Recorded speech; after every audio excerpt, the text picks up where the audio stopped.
All right, we're going live. Let's see if we can make this work. G'day, guys.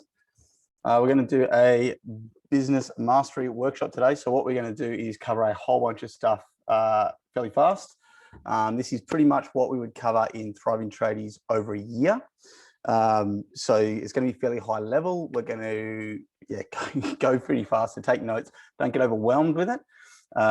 It is just to give you an idea of all the things we would cover in a year. And also, if you go, look, I'm just not quite ready yet to be in a position where I want to jump into an ongoing coaching mentoring program, but I am ambitious and I do want to scale my construction business, you can take some notes off this and it will get you going. All right, we've got lots of bits of tech here to work together. Now, all chats are turned off because this is being broadcast onto several different platforms.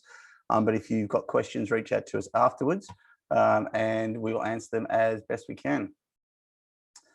All right, so let's see, because I know you guys will be keen to see my wonderful faces. We're doing this. So let's add that in there. Let's have a look at what we're going to cover. We've got a message. We've got a couple more people coming in, guys. We will send out a link via text. So we are going to keep going. I'm not going to slow down for people as we go through. So as I mentioned, we're going to cover some key aspects of running the business. Now, this is focused specifically for trade and construction. But realistically, this works for any business. These are skills for business. So it's designed to take people from being a tradesman to being a business owner. We are going to do it, as I said, high level strategy. So not execution. Execution is where the rubber hits the road. This is simply going to be looking at it from a point of view of how to think about it. The strategy is the fun bit. This stuff here is the bit that takes the work. I've said pick 2 to 3 key points and focus on them. I would absolutely stress that today, that you know, don't try and do everything at once. Business is more likely to die from indigestion and starvation. If you can focus in on a few things that are going to deliver the best, highest level results, that will give you the most amazing value. And yeah, so obviously we work with trade and construction businesses and we take them through this stuff. We tailor workshops and packages to fit their individual needs. Not everyone's at the same level. We are pretty picky about who we work with. We do have sort of a general program where you can just watch stuff online. Pretty much anyone's welcome into that. If you want to come to our seminars, our retreats, the stuff that's really going to accelerate, yeah, like we offer some pretty amazing guarantees. Like if you don't get value in the first 2 months, we'll give people back their money. We'll also pay them $50 an hour for every hour they're off the tools working with us. Now, we're not just going to give that to anyone who's going to shop because they can't make money on site. And also, we don't want to end up with a whole bunch of shitty reviews online. I'm just starting this up after having built my own carpentry business over a number of years. I want to work with people who can actually make it happen. So I'm going to be pretty picky about who I do or don't take. But there's options there like this if that's not you, if you don't fit the model. So start with the end in mind. This is sort of key, and I was going to cover it at the end, but we really do need to cover it first. And we do this in our very first session before we cover anything else with the guys who jump in on our programs. So what I mean by start with the end in mind, guys, if you don't know where you're going, then how do you know what to build? Like, yeah, I've put an example here. You know, if you want to get 4 staff this year and then 35 staff and then 55, 107, 120, right? Okay, you need to know what that is before you can just go out and start doing it. Otherwise, you might end up with 20 staff. I think that's all right. You might end up, yeah, and there's more to it than this, by the way. This is just to give you a starting idea. But know your goal. And by that, where you want to start is actually up here. Now, I've put 2025. If you can do 10 years, that's the ideal. What's your 10-year goal? Head there. If you can think 10 years into the future, then we work back. You know, we come back to year 9, 8, 7, 6, 5, and so on until we get back to year 1, which is what we're going to do in the next 12 months. And then from there, we break that down into 3 quarters. So, you know, 90 days each, 1, 2, 3, 4. And then this one, which is the next 90 days, is what you are going to achieve as your top priorities, top 3 to 5 things in the next 90 days. Yeah. So if you know this, your 10-year goal, we can work that backwards to being what am I going to do in the next 90 days? And that then becomes, what am I going to do each of the next 30 days? And accountability takes you to the next level below that, which is, what am I doing this week? What are the top 3 things I'm going to get done this week? Because it's too easy to get caught up in all the day-to-day noise of running the business. So you need the clarity on what small steps I'm taking this week that lead to my 30-day plan, that are going to take me to my 90-day plan, which cumulatively will mean that I achieve this year's goals. And if I achieve this year's and next year's, and then my 5 and 6 and 7 and 8 and 9 and 10-year goals, I'll be where I want to be. Otherwise, you'll be somewhere in 10 years, probably. We never know what's going to happen in life, but if you're alive and around in 10 years, you're going to be somewhere. You can let that happen by random chance, or you can be in charge of your destiny and put it there. Now, people have got all sorts of opinions on destiny. I'm not going to get philosophical on you guys, but I definitely believe that I am able to massively influence how my life goes by taking control of it. So that's really what we're talking about here, is take control of where you want to be. Now, I've put down a few things in these signposts here. Great. It's good to start with that. But, I don't just want you guys to fixate on stuff. I want you to think about, what else do you want in each of these? So the sort of things that I would suggest that you'd want to have would be revenue targets. There's no good in just going, look, I've got, by the end of 2023, I've got 55 staff, but my revenue's shot. So, how many dollars do I want in revenue? Now, just as importantly is, what's my percentage of profit on that?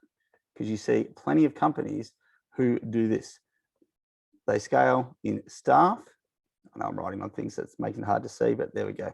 Staff and revenue, but their profit stays the same as when they had 4 staff. I've seen companies with over 100 staff doing 10 million plus revenue, where you ask the founder out for dinner and they're like, they're thinking about it because they can't afford it. Like, what the hell are you doing? They're working 100+ hour weeks and they're taking home 50, 100 grand. Like, what's the point? Go back, with 4 staff, you can work hard, work half the hours they are and take home more than 100 grand. So, be clear on what are the things. And so this is just to give you an idea that the way I would do it when I do this is have those key points for each year that matter to me looking ahead. So that's just an example of a roadmap. What I would suggest you do is not start with business though, because when I talk to most business owners, they're really clear on what they want to do with business, but no idea what they want here. Now, if you're in business, the business is there to serve you. If you've got partners in your business, it's there to serve the interests of those business partners. If you're not already a company, we'll talk about that later, you want to end up being a company for a whole bunch of reasons. But as a company, the company has a legal responsibility to serve the interests of its shareholders. If you're the only shareholder and the company is making you work stupid hours, not see your family, never have fun, not provide you with enough money, not let you live the life you lead, it's failing in its legal fiduciary duties. The company is there to serve you. Most people are like, I want to grow this great business. Yeah, why? Get clear on what you as the shareholder, as the founder, want out of life, and then let the business deliver that to you. If the business can deliver that, no, I'm just looking up here now. You can't see some of my wonderful arrows. Problem, I don't have it enough for feedback. You can't go around and just go, let the business dominate my life. That's not the point of business. So get clear on what you want out of life. So the idea here is to start first with what you want from life. What are the things that you want in the next year? I'm going to flip up a sheet and show you a really simple one we use, and we'll actually refer back to it a few times. Is this one? It's a goal sheet. It's not complicated. This is done on Excel. We used to give this to staff. I'd give it to anyone I work with. So put in your name, put in the date you've updated it, and then what are your personal, business, and wellness goals for 12 months, 5 years, and 10 years. Now, why do we do that? Because people will have clarity around one area typically. And again, if you can't do 10, do 5, but go out as far as you can. A lot of people have clarity around what they want to achieve in their business. Great. I want to have, 120 staff. I want to be doing X amount of revenue. That's going to be 120 staff, going to probably 20, 25 million in revenue. You're going to be, doing a profit margin of, let's go wild and say 25%. It's not going to happen in construction. So let's go realistically. You're going to do 15, 12, 15%. Right. Great. That's really clear. What about you personally?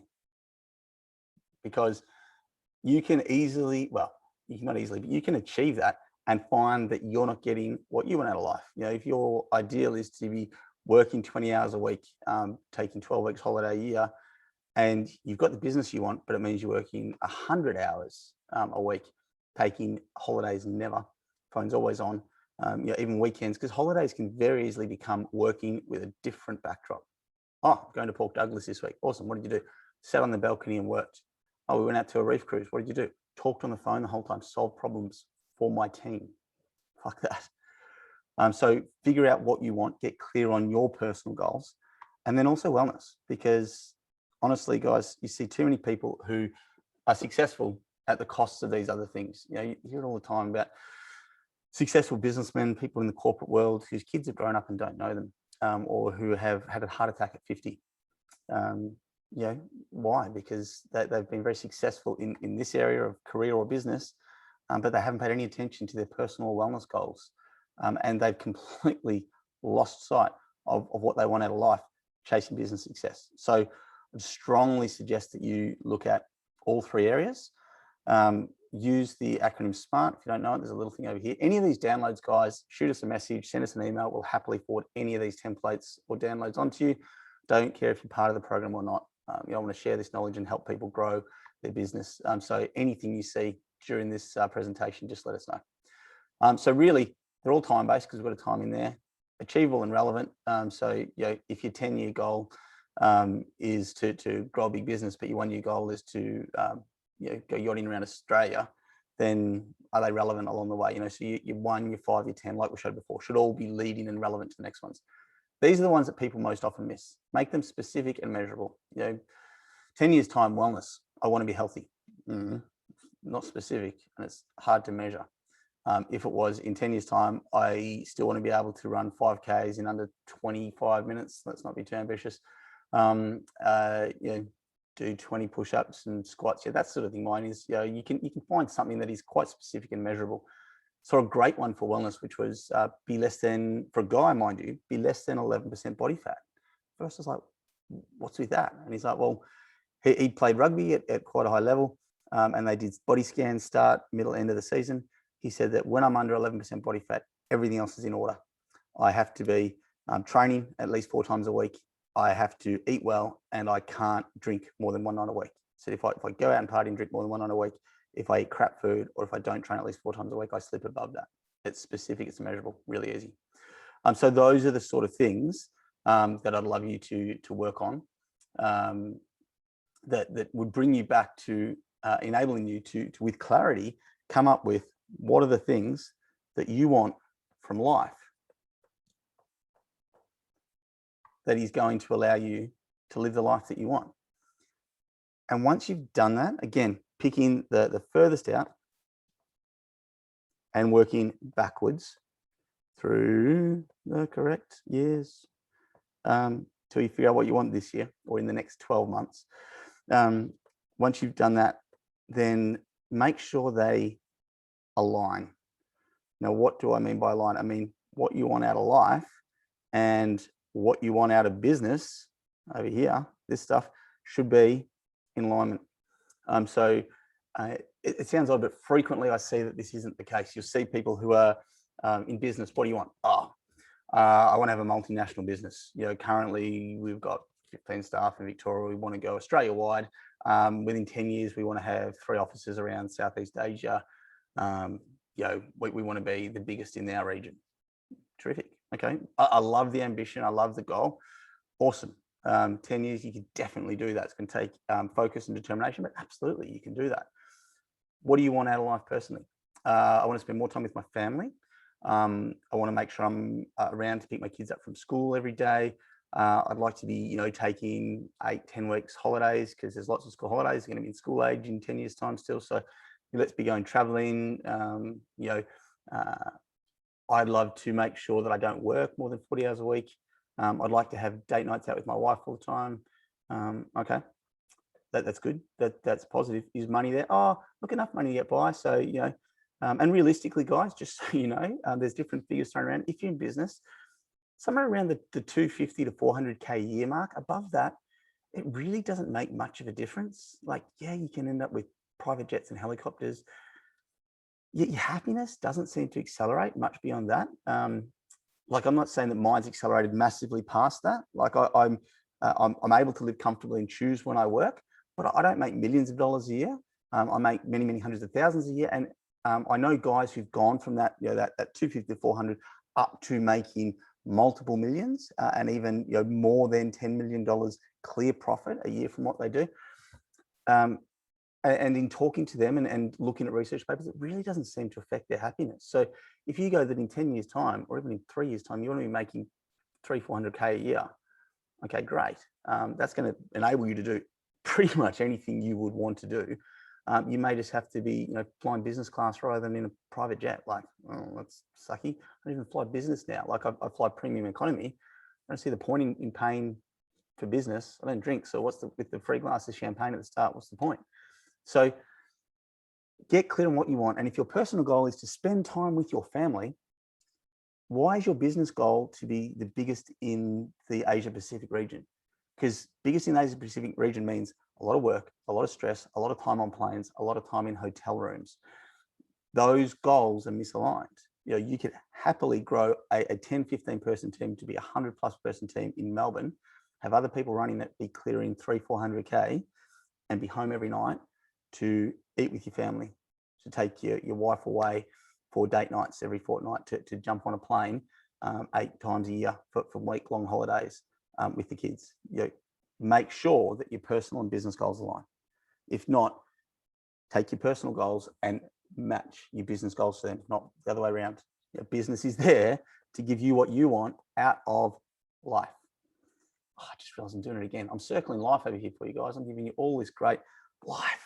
Is important, but you can't see it behind my face. So, all right, there we go. Start with the end in mind. Start with personal time in mind. And we're going to jump into looking at some of the business stuff now. I've spent plenty of time on that. Leads and marketing. Now, guys, we're just covering generically a range of different businesses. So we're going to look at clients, end client, domestic projects, or commercial. So just some big picture stuff for you again today. B2C is working for the end client. So it's either, a homeowner, so it might be a homeowner, or any other owner of the property, whether it's the working for the landlord, even if it's through the real estate and etc. It might be an owners corporation, working for the school, a school directly rather than the Department of Education, or an employee responsible for a premises, which might again be a single building. Some buildings could be considered, commercial over here, but generally it's B2C. You're hooking to an individual and selling to an individual, and it's often fairly one-off, not ongoing. You can get plenty of ongoing stuff here. In fact, no, that's not true. Now, I think plenty of B2C stuff can be ongoing as well, but it's a specific type of marketing that you do.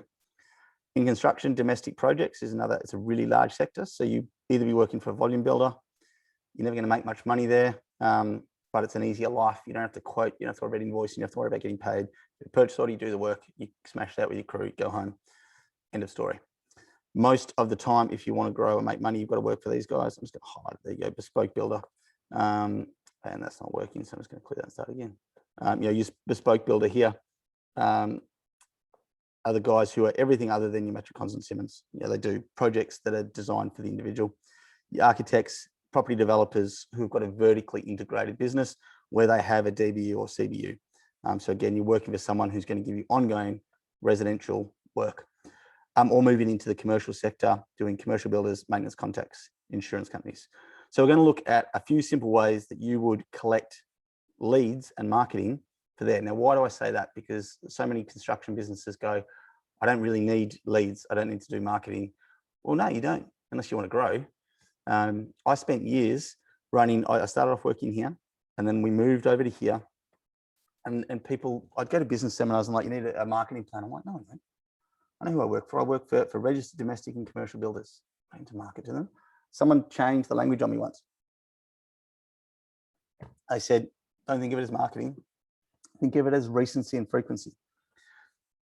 If you are working for these guys and these guys, now you may have done a great job, but they don't do that many, or they've got their own crew. And you know, this domestic builder, DBU, used you 2 years ago, and suddenly for us it was carpentry, so he needs the carpentry done again. Or you quoted for these guys, didn't win the job, and that was a year ago, and suddenly they've got a big project and they need you or your skill set on it. They are going to go, I need the carpentry package quoted on this.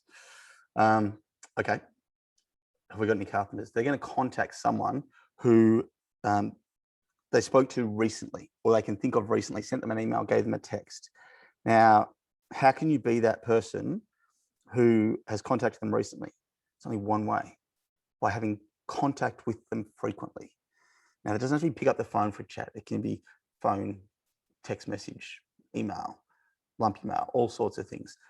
And that is, quite simply, leads and marketing. It is leads and marketing, guys, because if you can do that with your leads and your marketing, you will get more people asking you for quotes or to do work or to generate work. You have to be generating more leads, and you do that through marketing. That's how you grow. So let's look at B2C, because this is the most common way, when you think about it, that people generate leads. And most people wouldn't say it's a marketing strategy, but fucking oath it is. Word of mouth. Now, we go, right, word of mouth is a marketing strategy, but there's a range of them here, and they all work, but they have different strengths and weaknesses. So I'm just going to run through it at a fairly high level for you guys today. Firstly, let's have a look. This stuff here, down here, cost money to do. Up here is free. Yep. So all of these things here, content marketing, you produce yourself, word of mouth is free. SEO, you got to pay for. All of this stuff here, you have to pay for. Yeah. That's one difference. We can draw another line down here. This stuff is slow and this stuff is fast. This stuff takes a lot more time, whether it's word of mouth, content marketing, SEO, all this stuff happens a lot faster. So let's have a quick look at some of your options here. I see a lot of guys who start off with their business in this space. Well, actually, a lot of them start off word of mouth here. They'll work for family, friends, anyone who needs a project done with their area, that they start off by going, hey, I'm starting out on my own. Has anyone got a project? Depending on what your business is, that might keep you going for a while. Eventually, I need some more work. If you do bigger jobs that take weeks or months, it may keep you going for plenty of time. And referrals can build you to keep one crew busy. It's hard to grow up beyond one crew there. This is another quick way. You put your Hipages is simple. Airtasker people post jobs, service seeking people post jobs. And you can very quickly go in and bid on that work and see when it's going to start and pick up more work quickly and easily. The problem with all three of these ways is that it is competitive. Why do I say that? Because on Airtasker, people are posting a job and they're going to have typically between 3 and 8 people quote on it. Service seeking, same thing, somewhere between 5 to 10, depending on what it is. Hipages, people are likely to pick up the phone and get 3 quotes. It's a typical thing, get three prices. They're looking for a cheap price. So anywhere that is in that area here, you are going to have to really sharpen your pencil and screw down on price. There isn't a lot of margin in any of those 3 options because people don't know you, they're shopping around. By the way, there's before someone will buy from you, I'm just going to cover this really quickly. Before anyone will look at buying from you, they need to have 3 things. They need to know you. And they need to like you. And then they need to trust you. If they do all of that, they'll buy from you. So a lot of the time, what you're doing with leads is simply getting them to this point here. They know about you. Now, for a platform like Airtasker or Service Seeking or Gumtree and things like that, they're often picking you without meeting you or knowing you, other than they know that you exist because you've been on it. The like and the trust, the like sort of they've just got to deal with. The trust comes from the number of star reviews that you have out there. The more 5-star reviews you have, the more trust they have for you, and the more likely they are to use you. In situations like Hipages, where you're going to come and give them a quote, or anything where you're going to come and give them a quote, then it is about building that trust when you go to their house to give them a quote. This is the reason that this works so very effectively. That works so effectively, me up here, because when someone refers you, obviously friends or family know you, but once, tradies and construction business got a really bad rap out there, guys. So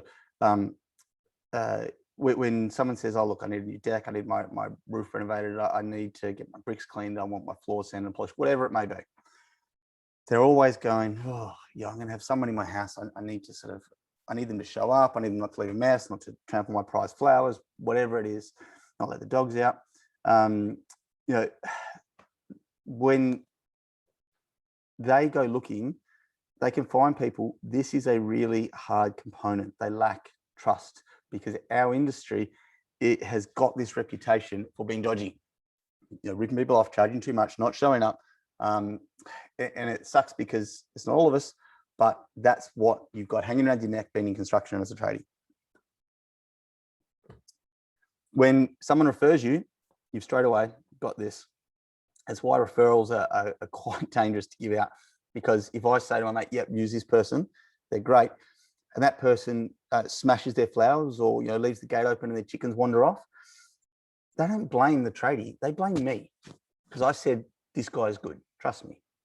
I may not have used the word trust me, I will have just said this guy's good, use them, they did a great job for me. They're coming back and they're blaming me because I recommended them or you, your business, to my friend.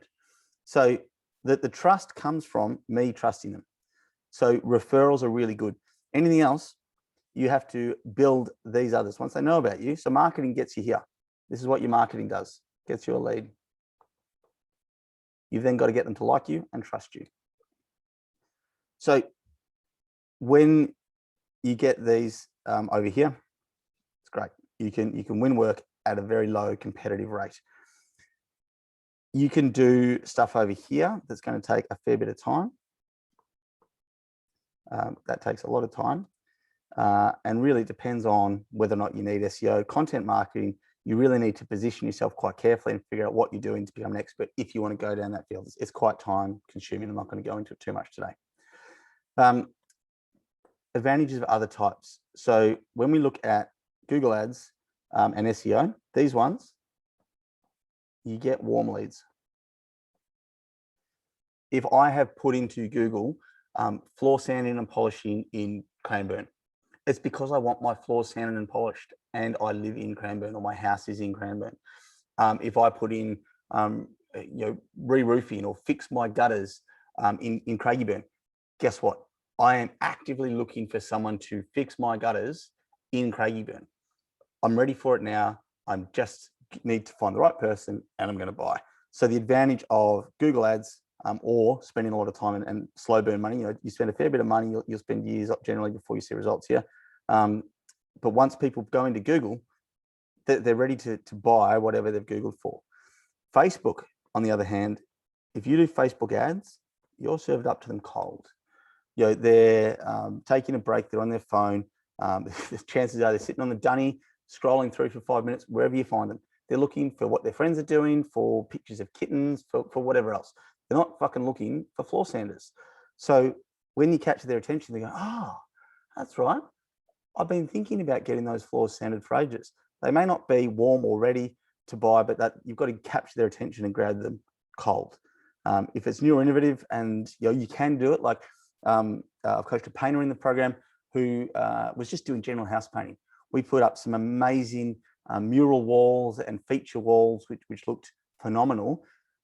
You can capture that attention in Facebook ads because, typically it's, I would serve those ads to a female, a homeowner, somewhere between 30 and 50 who sees them and goes, yep, cool. That looks amazing. I want that. My house gets repainted when I'm told to by my wife. Because I'm like, really, because I'm organizing it and I know where the paint's going to go and drop everything. I'm not going to do it. I'm going to get someone in to do it, but to get all the furniture covered, it's a pain. She's like, oh, it's looking a bit flaky. I'm like, it's fine. It'll last another couple of years. If she sees something that she wants, that will light up the house because it's feeling a bit drab because, we seem to throw out furniture every 12 months because she wants things changed up and it's feeling a bit dull. And we spend a whole lot of money to get new stuff. Fine. She sees something on Facebook, looks amazing. Right. She may click on it and she's going to use that business. She wasn't thinking about having a feature wall painted. You've served it up, bang, they're going to use it. So there's a range of ways you can do it, but just be aware if you are ever serving ads on Facebook, you're serving to a cold market who aren't actually ready or looking to buy from you at the moment. Depending on what your business is, having some sign writing on your car, getting a vehicle wrap can be amazingly effective. I've got a mate who I went through trade school with who now runs a business that does handymen. He's got 15 of them around Melbourne. He found very early on, and this was back when he just finished trade school, he would get 3 to 4 calls while he was in Bunnings. Because people are going to Bunnings and going, oh, I need this, and they'd come out confused because they're like, oh, I'm not sure. They would see a handyman and they'd pick up the phone and call him because he had his mobile number right on the side there. With the flow through of traffic with COVID, one entry, one exit, you'll often see a car parked just near the exit, like they got the lucky car park. Sometimes those cars are probably there for 2 days. It's because it's great marketing for exactly where your clientele is. Oh, I'm going to fix that door. I've been meaning to do it. You go back, you're like, oh, stop it. I'll just get someone else to do it. And you're right in front of them. Bang. Conventional marketing is just a thing that wraps up everything else. You can do it in a very effective way, depending on what it is. It is about finding a way to get to your client. Like I had someone I was talking to the other day. They were doing they were doing junk removal. And they were going to drop flyers. They were in lockdown. They didn't have work for the week, and they had 1,000 flyers. Going to drop them in letterboxes. All right, we workshopped it for a little bit and said, well, are you going to drop them in every letterbox? Oh yeah, we'll just put in everyone we go past. Okay, let's have a look. You don't want to put it in anyone who's got unkempt grass because they're renters. No renters are going to have their junk gone until they're ready to move out. So forget doing any unkempt gardens because they don't need junk removed. They're renters. It's lockdown, so everyone's at home. If they've got a ute or a trailer in the driveway, they're not going to use junk removal. It's going to take it to the tip themselves. So they walked around, and any house that had nicely kept lawns and sedans in the yard with no signs of trailers, bang, got a flyer in there. Because those are the guys who want the yards kept, and they haven't got the capacity to take junk to the tip. So by being selective, they were able to flush out quite a few leads simply by being selective with an old school conventional marketing. So that's looking at B2C very quickly at a high level. There's some options there for gathering new clients. Okay, domestic builders, domestic projects, I should say. So whether it's volume builders, bespoke builders, property developers, all those guys have got the advantage for us of having to be registered. Architects have to be registered. What does that mean? What can we do with that? I'm going to show you how we built a very significant list. Over here, where am I? That's the one I want. This page here, Victorian Building Authority. I'm going to turn my face to the sideways to you guys so you can not worry about me for the moment. Have a look at their website. So the Victorian Building Authority is where every single builder, in this case in Victoria, is listed. Now, why is that an advantage for us? Well, here's what we did when we wanted to build our list of builders who we worked for. So our criteria was we were working for commercial builders. They all have a registration number. For commercial builders, it's either CBL, Commercial Builder Limited, or Commercial Builder Unlimited. So if I type CBU and go, I'm not a robot, and search, CBU-1. Let's see. The recapture. I know they're changing the registration, that I haven't done this. This was something we did probably 10 years ago. All right, let's go domestic builders.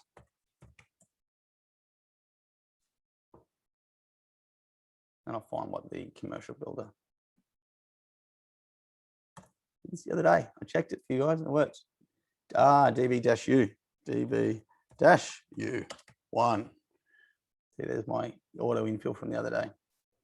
Now, the thing we found is that it will only return you up to 100 results. So I'm going to scroll down 10 pages. There's more than 100 results there, right? Every one of these is a domestic builder. So because it's one, I would go domestic builder 1-1 or 1-2, for example. You might go 1-0 to start with. I'm going to search 1-0 instead of just 1 until I get less than 100 results. So back in the day, I actually paid a first year to do it because I didn't know about offshore stuff. Now I do. Less than 10 pages of results, great. Here's every builder in Victoria who is a domestic builder unlimited, who has a registration number starting with the numbers 1 and 0. If I click on them, it's going to add a pop-up screen for me. And I've got a whole bunch of details. I know their name and the fact that they're in partnership with a Rachel Dawson. Now, that's not exactly what I was hoping for. I'm going to show you a different one there because I'm going to pick the next guy, Adrian Dawn, because what you'll find is a lot of them have right here a mobile number. Right now, I know that Adrian got his domestic building license in 1996. That's his name. That's his registration number. That's his mobile phone number. From that alone, you could go out and start texting people. There's a lot of registered builders. Now, when we did that for, let's see if I can do it for CBU now that I know the prefix. When we did it for commercial builders, Adrian Daw may be still painting his thing. He may be just doing the odd house himself. He may not be functioning anymore as a builder, and he may not be interested in what you've got to offer. So here are commercial builders, and I'm going to use this because this is a criteria we set. Here's a commercial builder. It tells me his address, not his mobile number, because there's no phone number in here. He's a domestic and a commercial builder. Domestic since 2003, commercial since 1995. We would Google that name.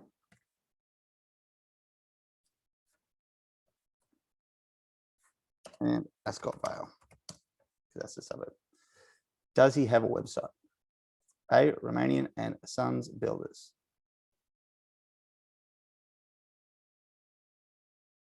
They do. Commercial and domestic projects. So the criteria that we set for people we wanted to contact were commercial builders with a website. That was it. Because if they were commercial builders with a website, we thought they were big enough for us to contact. We would go to their contact page. We would get their phone number. So there we go. Adrian's direct mobile number. We would get their postal address so we could send them lumpy mail or mail. We'll talk about that in a bit if we wanted to. We don't have, oh, no, we do. We've got Adrian's direct email address. Perfect. I can market to that guy in so many different ways now, very, very simply.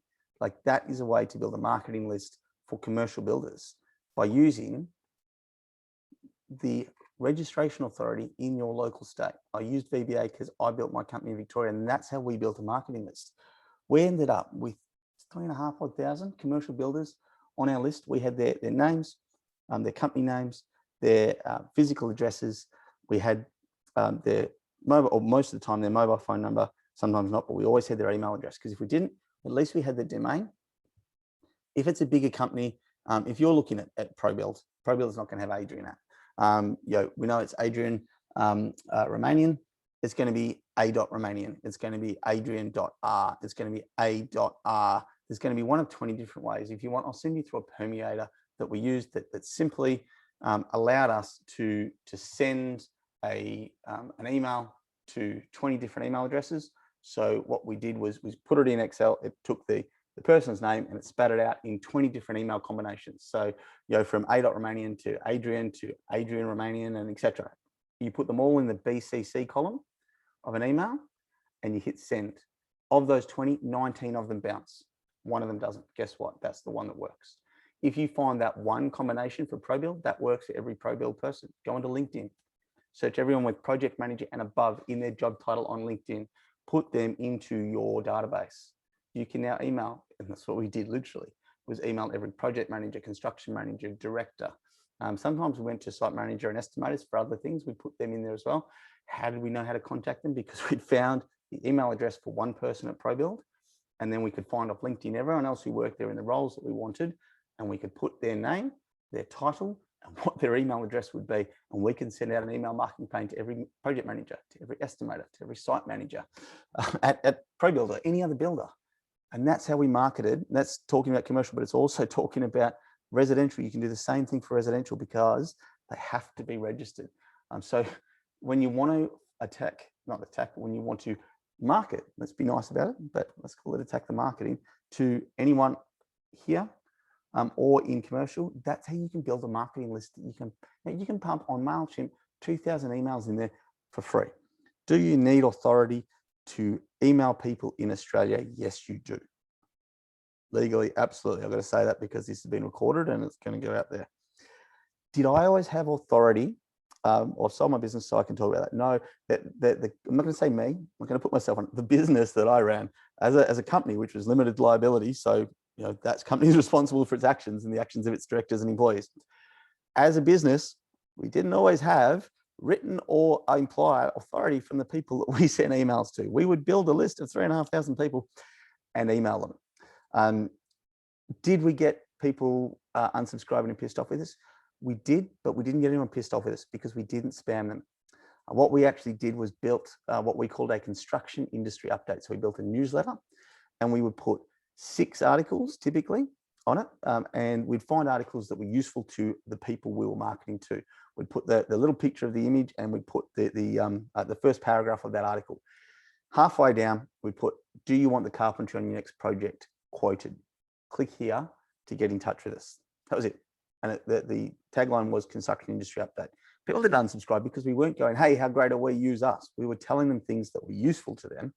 And by sending them useful information, they stayed subscribed because they liked getting it. They didn't even know it was coming from a carpentry contractor, but it definitely put our brand and our logo in front of them very regularly. It was very, very effective. We'd send them lumpy mail. We'd send them a nice shiny folder. It had a pen on the front.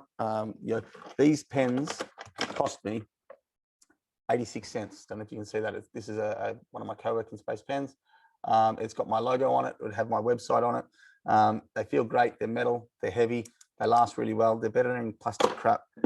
86 cents. Find them on eBay. They used to be the $1 pen shop. We've gotten cheaper.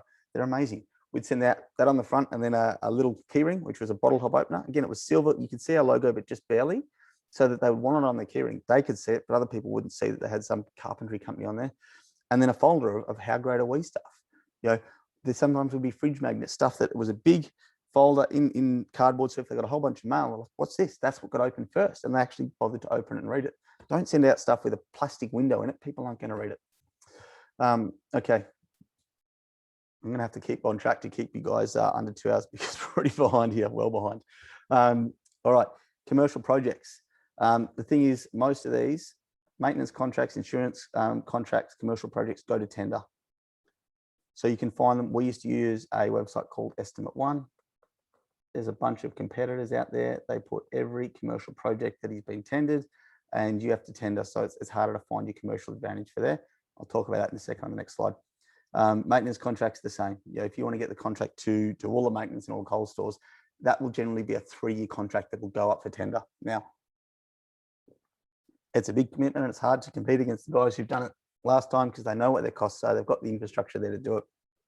For someone like Coles, you need to prove that you've got the capacity to deliver. They don't want you to fall over in the first 2 months because the tender process will take months and months to go through.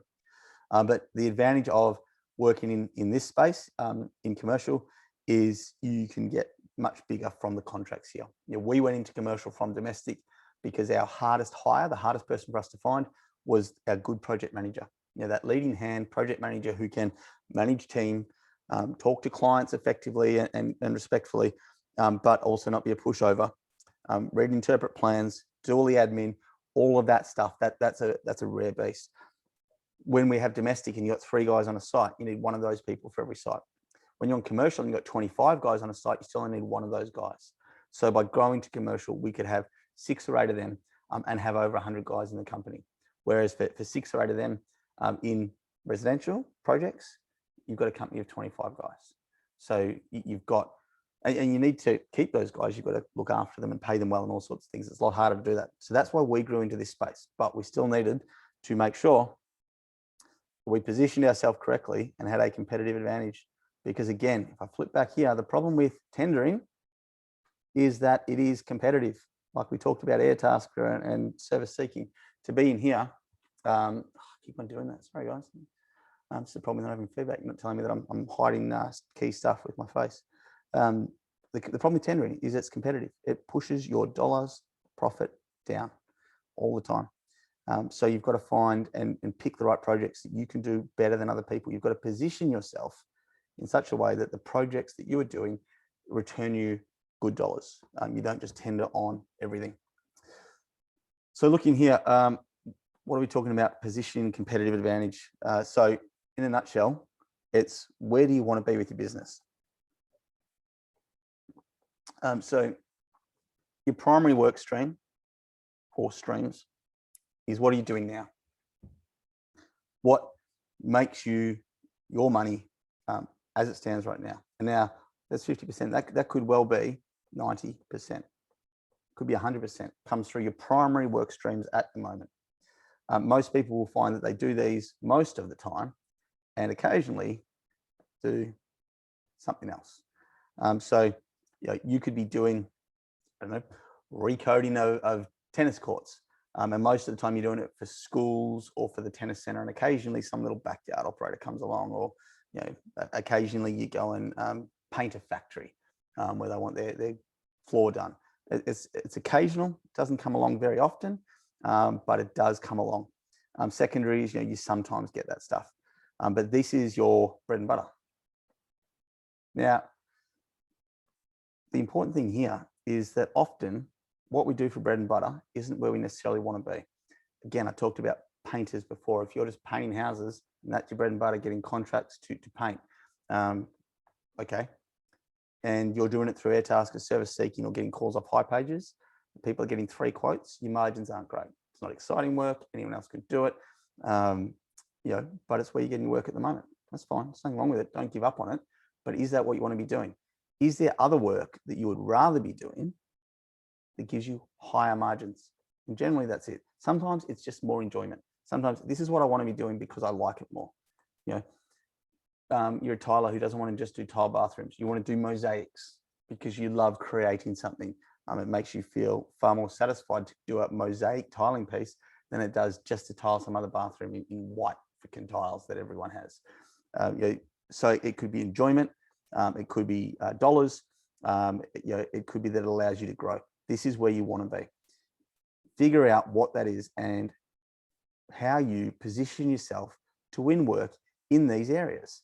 If it's mosaic tiling, how are you going to get that? Is it for big commercial projects or is it for houses? If you're a tiler and you want to do mosaic tiling in houses, then go, okay, I'd be thinking that you do want to do content marketing. You definitely want your own Facebook page, Instagram account, even a YouTube account. Get a time-lapse camera, because that would look amazing doing this big mosaic over a few days with a time-lapse camera. Whack that on YouTube. You're going to get a whole bunch of likes. It's going to look incredible. People are going to go, oh, wow, I want that in my next bathroom.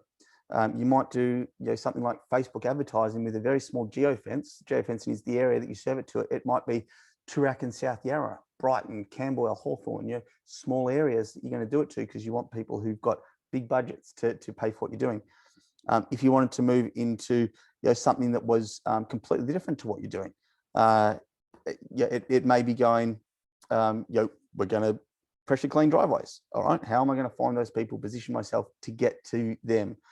It may be I'm going to move away from doing painting and I'm going to move more into doing interior design, because really I am a painter and I advise people on colors, but I want to be the decorator side of it. So how am I going to get the work where people actually get me as a consultant instead of doing the primary work? Figure out what it is, figure out how you're going to position yourself so people use you, figure out how you're going to make money. Why are they going to use you over someone else? And that lets you push your margins up. Because if you're just a painter and you're a painter like everyone else, they're picking on one thing, dollars. If you're just a tiler and you've got no difference to every other tiler out there, they're picking on dollars. That's it. What is it that makes you more competitive. Now for us, commercial carpentry, they didn't care about any of that stuff. What was our competitive advantage? We could do stuff more efficiently. They picked us because we were more professional in our approach.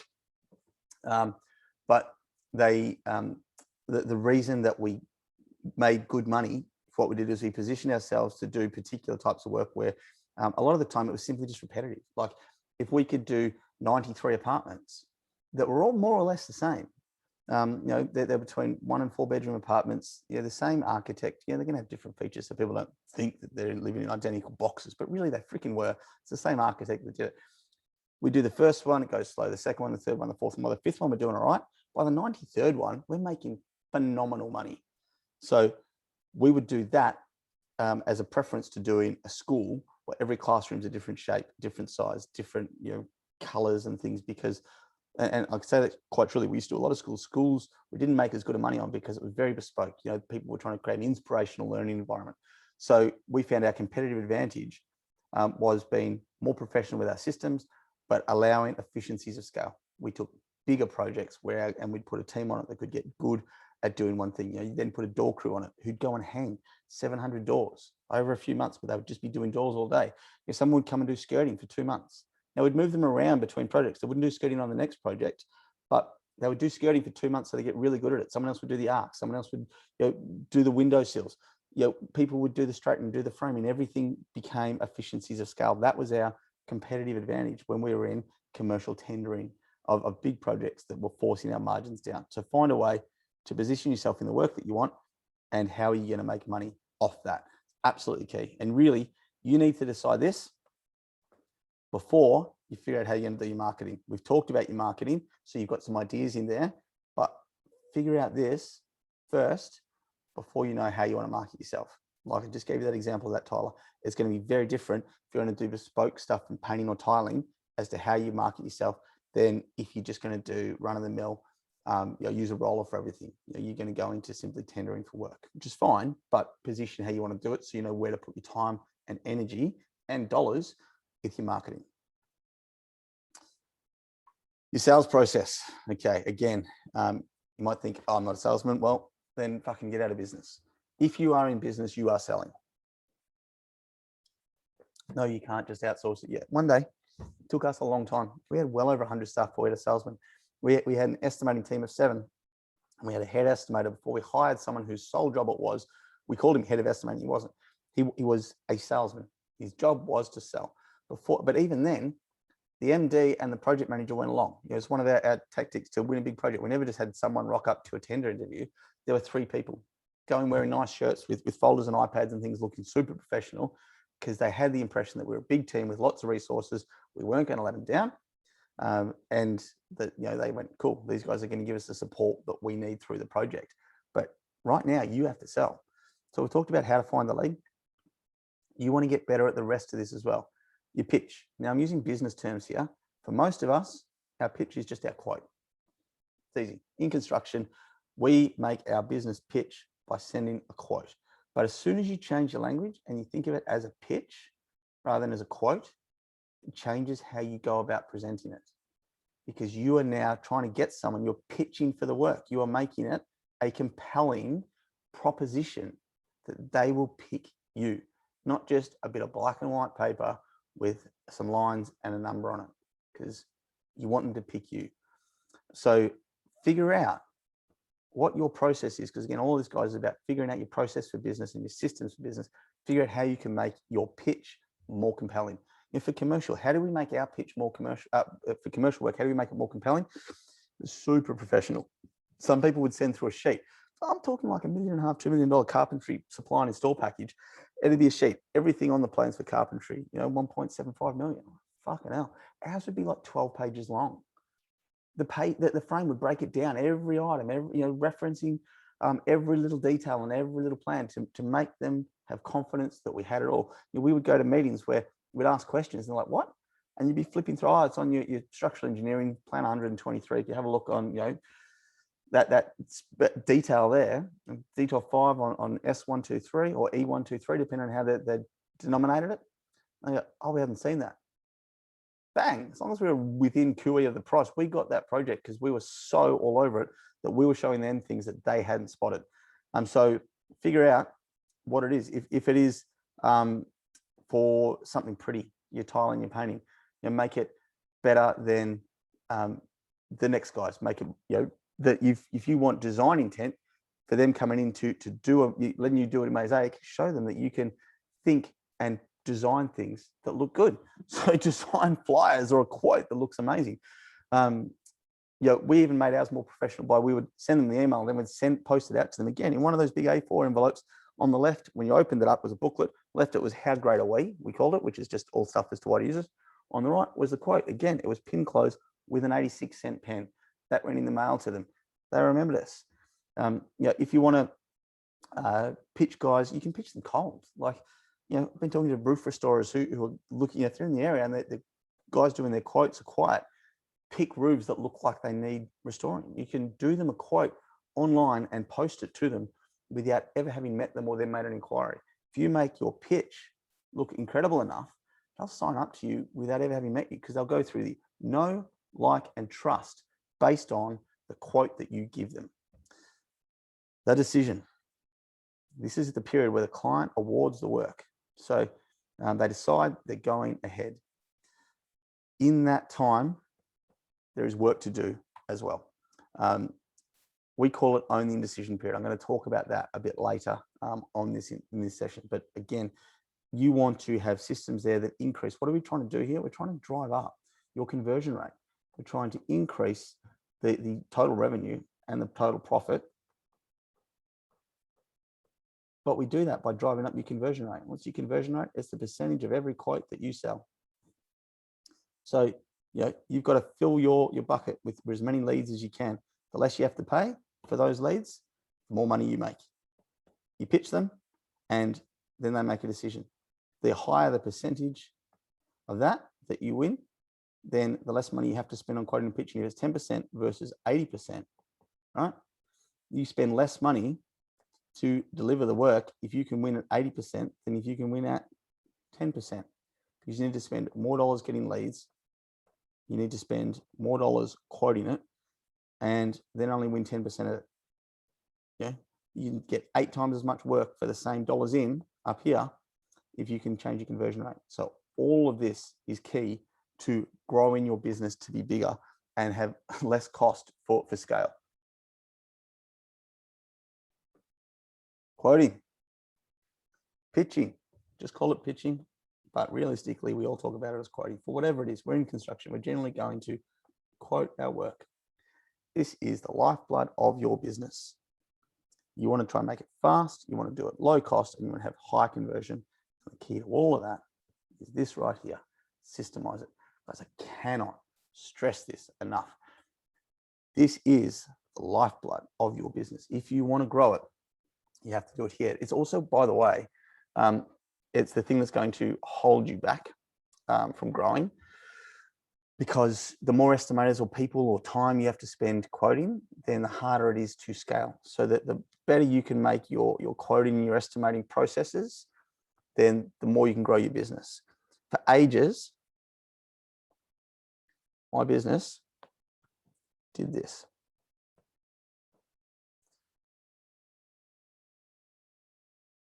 It wasn't even that. In fact, it was more like this. If this is not profit, but the amount of work.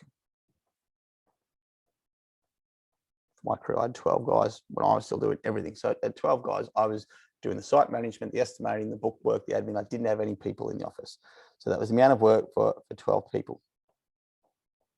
12 people, not passengers, but people. So for 12 crew. Right. What happened here? I went all this work, and I was so flat out doing it that I didn't have any time to quote. And we'd get to about here, and I would go, oh shit, we're going to run out of work. And I would disappear from sites and quote like crazy, 12, 14 hours a day, and try and keep the guys busy down here until we won enough work that it was picking up and that we we're going to be making money again. But guess what? Because I was so panicked from having this time down here where I wasn't making enough money, that by the time we got up here, I was saying yes to everything. Yes, I'll do that. And suddenly we do more work than 12 guys can handle. And up here, I'm in panic mode again. So what did I do there? I went, shit, I have to spend all my time on sites, making sure there's no defects, no problems. All my guys are doing the work they needed. So what am I not doing here? Quoting. And we get to here. Shit, we're going to run out of work. We're going to end up back down here. Fuck, abandon the sites, go and quote like crazy. Start to win a few bits of work. I'm saying yes to everything, no matter how much margin we are or aren't making, because we don't have any and I'm paying all these guys.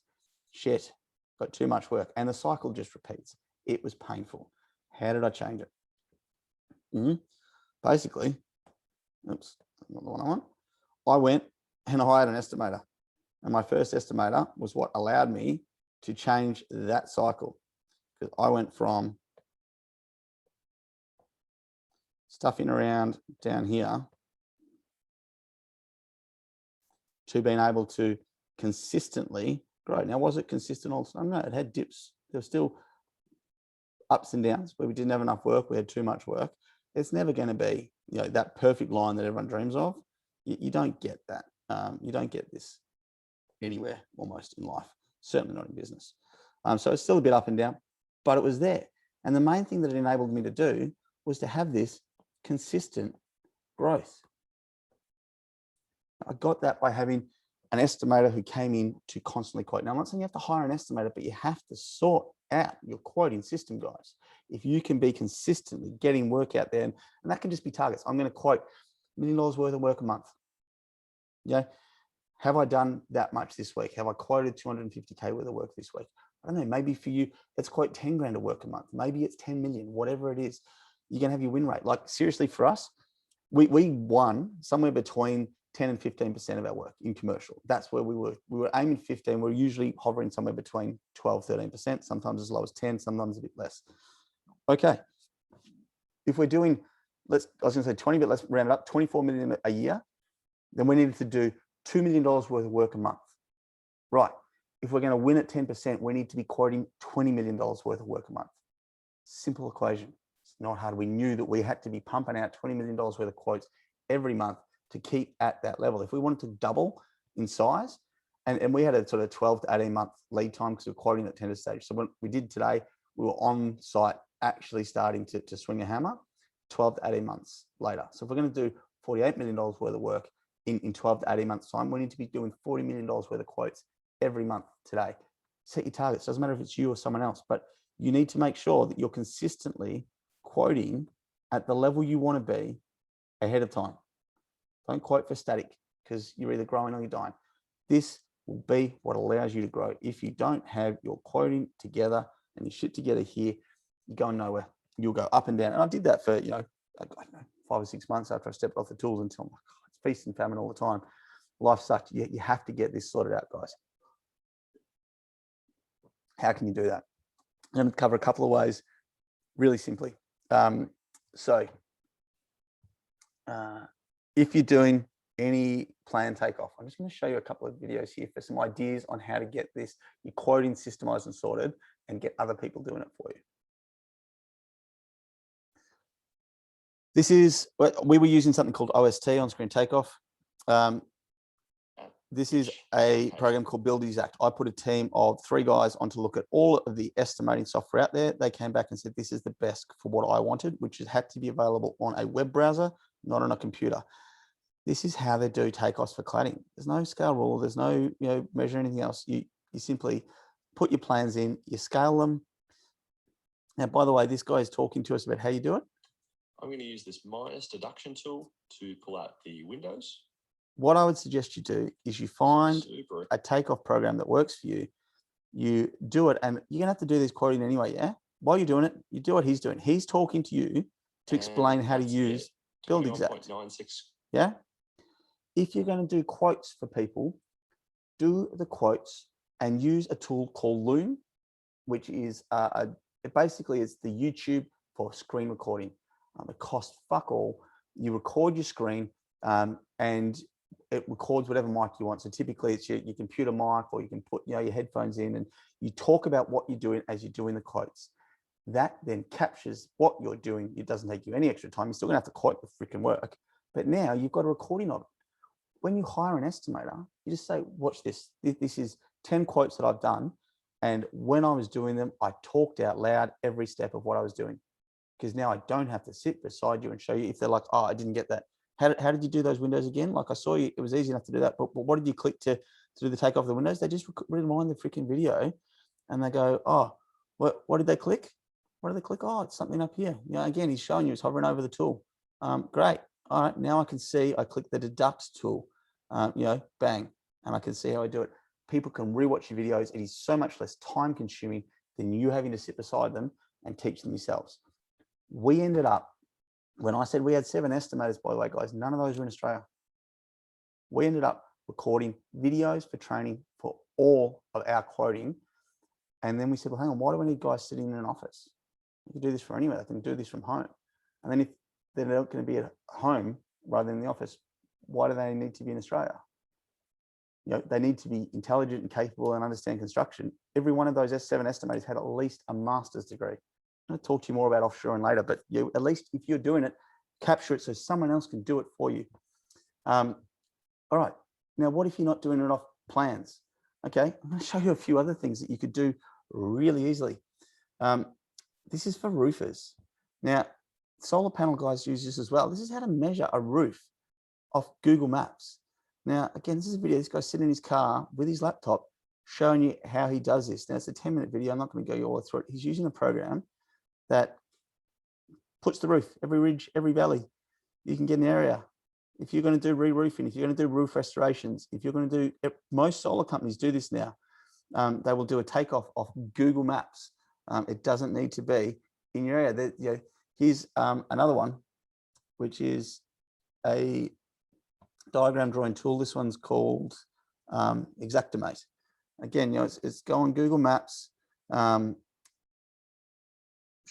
going to load, you know, zoom into a house and they picked one at random, and then they're going to go through and do takeoffs for a roof. Now, the reason I show you these guys is because roofs are harder than other flat surfaces because they're not flat. You know, they're out of pitch, so that looking straight above doesn't fucking give you the total square meters that you need to do. These programs are designed with Google Maps, with the 3D satellite view, to figure out, you know, you can see there as it's, I might have missed that clip, but yeah, they have it where you can work out the pitch of the roof over here, and you can work out the exact number of roof sheets, of, you know, ridge capping, of valley boards, of guttering, of your clips, of everything else very quickly from Google Maps. Now, why is that important? Because if you're doing anything else external, if it's a driveway and it's got slope, you can use the same programs to figure out, you know, the amount of concrete, where it's going to flow, your brickwork, your landscape gardening. There's a whole range of things that you can do that are external straight from Google Maps. Now, if you can get someone to do this, again, if you can get someone in the Philippines, or we had estimators in Serbia, Mexico, Vietnam, around the world doing our quoting for us, you don't have to wait until you get asked to do a quote. You know, you can go and quote people. If you go, we're going to do driveway spraying.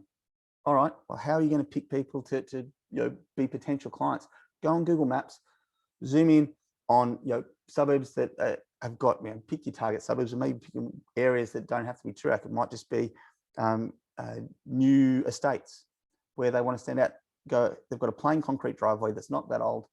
Zoom in, do an area takeoff, send them a quote, send them, you've got their address.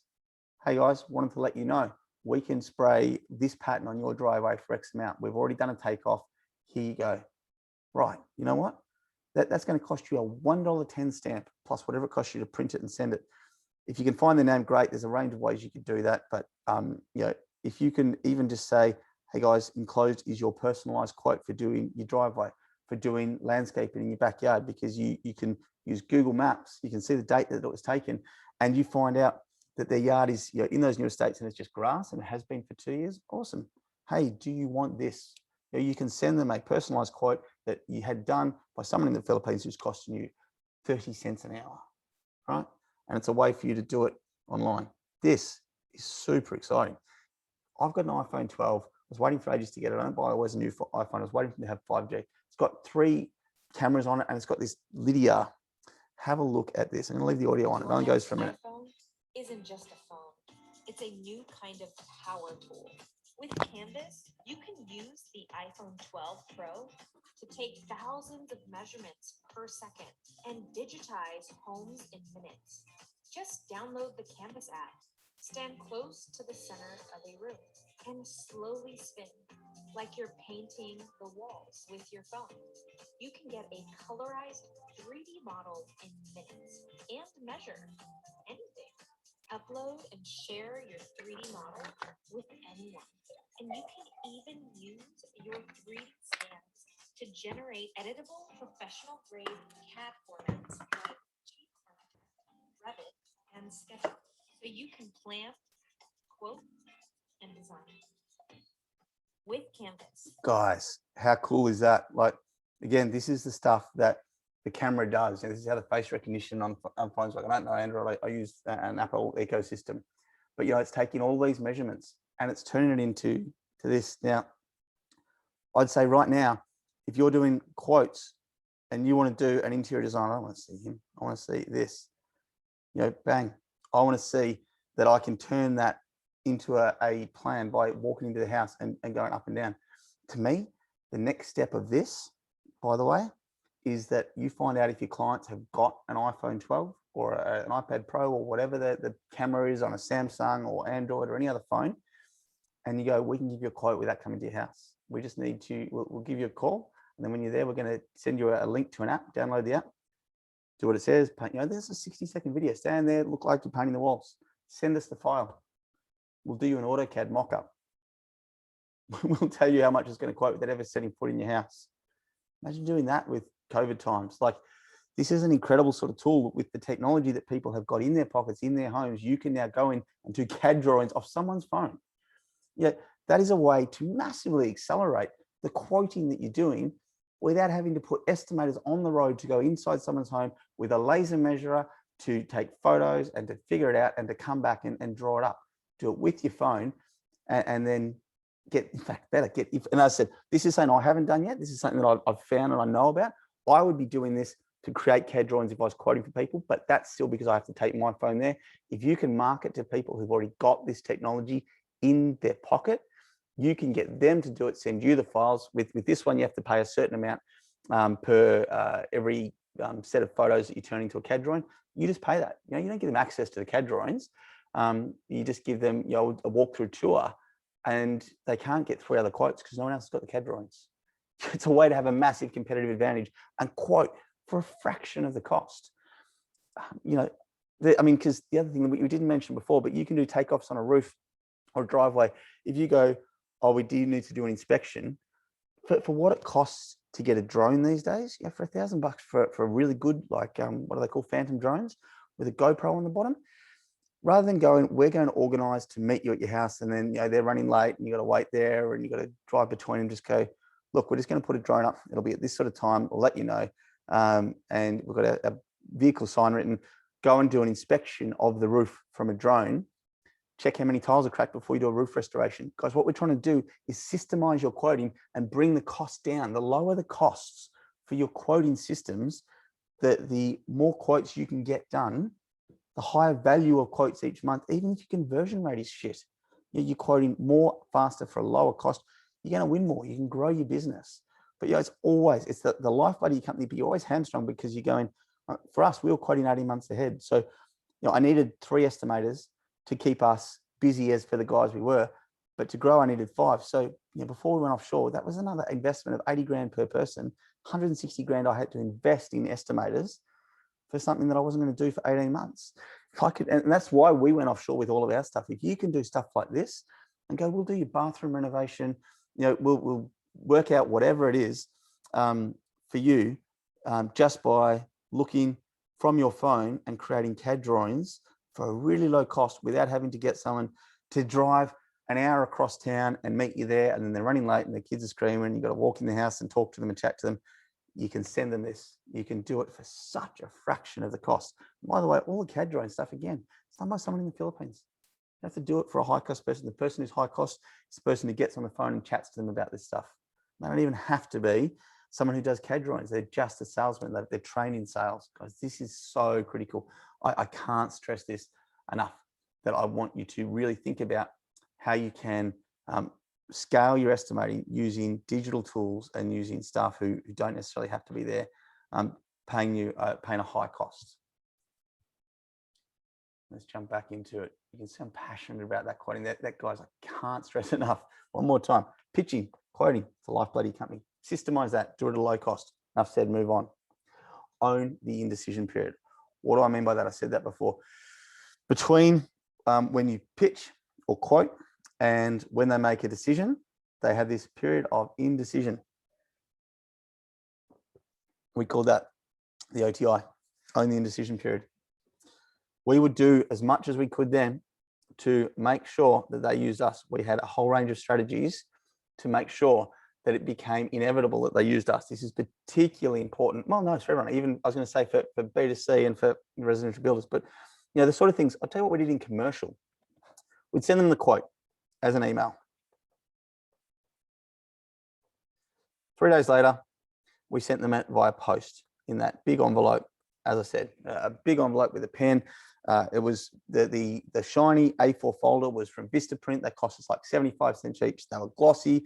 You opened it up, they had a business card. They had 2 pockets for printed out paper. It had color printouts in it. On the left-hand side was just a sheet of how great are we. Here's our values. Here's what we do. Here's why you should use us over any other nuffy out there. On the right was a quote again, printed in color. You know, color laser printer from Officeworks, didn't cost much. We went via post. We then looked at what was it. We then sent them out a letter, typically. Now, I had a client once who said, oh, you know, we're concerned about water leaking in this express jointed cladding. We had a huge problem with it. The manufacturer said they would cover it. I won't say the name here, but they've done a lot of asbestos in the past, and they're a prick of a company. They only warranted the product. They said, yep, you're right. That's that high-rise building in the city. Our product failed. Here you go. We're going to dump the product that will replace the product, but not the install. They dumped the product on the sidewalk in the city, useless. So they just wanted to fix it. We said, right, we're going to invite you to a seminar. We happen to run seminars for our clients every 6 weeks. The next one coming up happens to be on this exact topic. No, it wasn't. I heard from my estimator they're worried about it, and I freaking contacted our supplier and said, I want a seminar on this. We worked it out, invited them. We had DVDs. Now, I know that seems outdated. I don't have a DVD player in my house anymore. You know, I've got an Apple TV. I've got a Facebook portal. I've got Netflix, Stan, Disney Plus, all that. I don't have DVDs, but we're going back, guys, you know, 10 years ago when I started doing this. DVDs were the thing. We would record how to check that a frame was quality. And I'd send it out to these guys going, look, I know that you guys know this, but do your staff? Do they know how to check a frame? And it was a simple video done with 2 of us on site with a camera. It cost me like 50 cents a DVD, as long as I got 500 of them, to have them printed with a color thing on the back of it, put in one of those plastic covers with color. You know, they printed the color thing, they put it in there and shrink wrapped it. It looked like a professional DVD. And when we get that out, and then, you know, we had all these other steps along the way that meant for us, we had quite a long indecision period. It became inevitable that they would use us because they saw that as long as we could match, you know, in the ballpark on price, we were obviously going to do a better job. If you are one of 3 quotes and you're quoting, yeah, it may be depending on the size of it. If you're doing a small job for a couple of $100, then having a text message go out going, hey, you know, thanks for the opportunity to quote. Whoever you use, make sure that they have the following insurance, because you know, make sure that their truck is rated for your driveway. We always carry the following, you know, load spreaders to make sure we don't crack your driveway. If it does, you know, and even if it's the crossover of the council will make you pay for it. They're going to back a truck up to take, you know, all your rubbish away. But if you haven't checked your driveway, you may find that your concrete's cracked. You've saved $50 on the guys you use, but now you've got to get a letter from the council to replace your crossover over the footpath because their truck was too heavy. Yeah, no trucks may be too heavy to crack that for the size work you're doing, but that little text message will make them go, should have never thought about that. I don't want to pay 15 grand for a new driveway. Fuck, I'm going to use you because you helped me out. Even though it's only a $200, $250 job, a simple little text message can help you own the indecision period and win the work. Yeah, if it's a bigger thing, if you're doing a 15 grand deck for someone, right? Send them in the post 10 tips on making sure that the deck gives you what you need. Have you thought about where the sun is during the day, late in the day? Have you thought about the height off the ground? Have you thought about whether you're gonna have kids in it? Have you thought about whether dogs, whatever it may be? Make sure it's not a nest for rats under it. If you say, we make sure your deck will never be able to be accessed by rats underneath. My wife is telling me to use you. She hates rats and mice. Whatever it is, send them 10 tips that they go, whoa. And it may be stuff that everybody does. I know a windscreen company that did this. They said, we make sure we don't leave any glass chips in the seat that can work their way into you and cause health issues. It's a requirement under the law that you do not leave glass chips in a car when you replace a windscreen. But no one else was talking about it. They're like, oh, we have to do that by law. Everyone has to. This company talked about it, and the conversion rate went up 2.5 times by simply talking about something that everyone was doing. So it may be 10 tips that every freaking person who's going to build a deck is going to talk to you about. But by doing it, you own the indecision period. Cool. Running behind. So let's go. Talk about job profitability systems. Guys, this is key. This is so key. You quote, you win the work, turn it into a time budget. We're going to talk about that in a sec. Measure your results for your team on site, reward or sanction, and then create estimating feedback. What is a time budget? Okay, I'm going to work out what my guys cost me per hour. If you want it, we have a very simple sheet which works out your hourly rate. Where is it? I've got to open the wrong. So once I start off, you come in here. We've got like an 8-minute video, so I won't show it to you now, but I can send you the link to the videos. Like, put in the employee, what you're paying them per hour, travel allowance, all the other things. It's going to spit out per hour what they cost you on site, plus your overheads, and there's an overheads calculator in here to work out what your overheads are for the year. So because we're in a hurry here, let's just go, it's 100 grand. Your insurance, your office, your cars, everything else. How many staff? It's only 100 grand. You haven't got 25 staff. I'll give you the hot tip. You might have, no, it won't access that cell. So we'll have to change that. But let's say it's 100 grand for 25 staff. You've got contingency, your profit. This staff member is $102 an hour. Work that out for every single staff member. Easy. Okay. Add them all up. And then I'm not going to show you this complex one because we don't have time. I can show you it at the end if we get a chance to come back to it. I'm going to show you it really quickly over here. So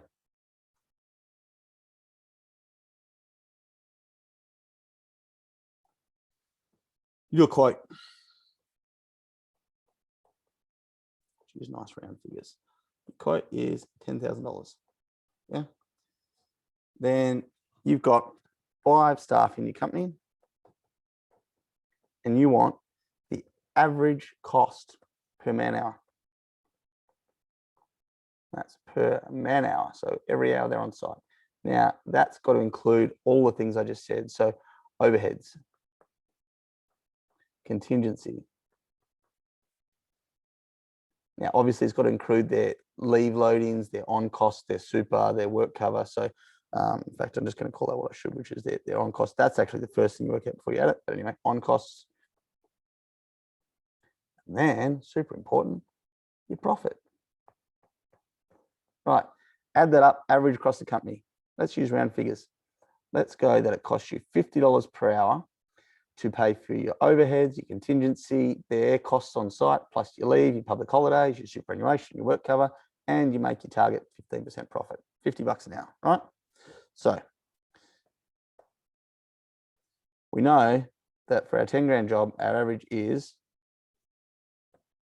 $50 per hour that we are on site, right? So how many hours do we have to do that? We divide 10 grand by 50. We have 200 hours. Yeah, that's what you have to do that job and make your target 15% profit, right? If you go more than that, less than that, you're not going to make your profit. I was going to show you this beautiful big spreadsheet, but I'm not, because it'll just take too much time, and we are running behind. We'll go into it in far more detail in the stuff we generally do. 200 hours, right? You're going to put 2 guys on this job. 40 hours a week. They've got 2.5 weeks to finish it. Yeah, that becomes their time budget. Only thing is, it's too hard to measure that. So what do? You go, right, let's call it a deck. Talking about it. Why am I about having it look good? It doesn't really matter. It's a deck. So the first thing we're going to do is have stumps. Now that I'm going to call 3 days. Now I'm not going to call it that. What I would actually do is I wouldn't just guesstimate this. I would go in my quoting system that I have worked out over time. I know that is X dollars. Now, again, this isn't something simple anymore. We're going 8 hours a day per guy, 50 hours per day on average, $400 per day. 2 guys, $800 per day of work that they need to get done. Okay, the stumps, it turns out I quoted $2.4 thousand for 2.4K. Yeah, that therefore equals 3 days times 2 guys.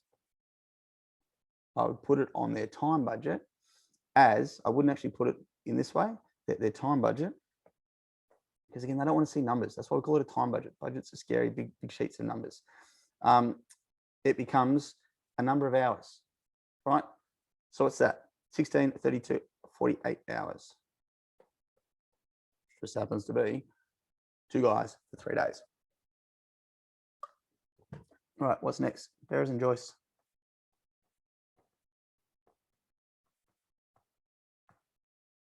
Another 3 days for 2 guys, 48 hours.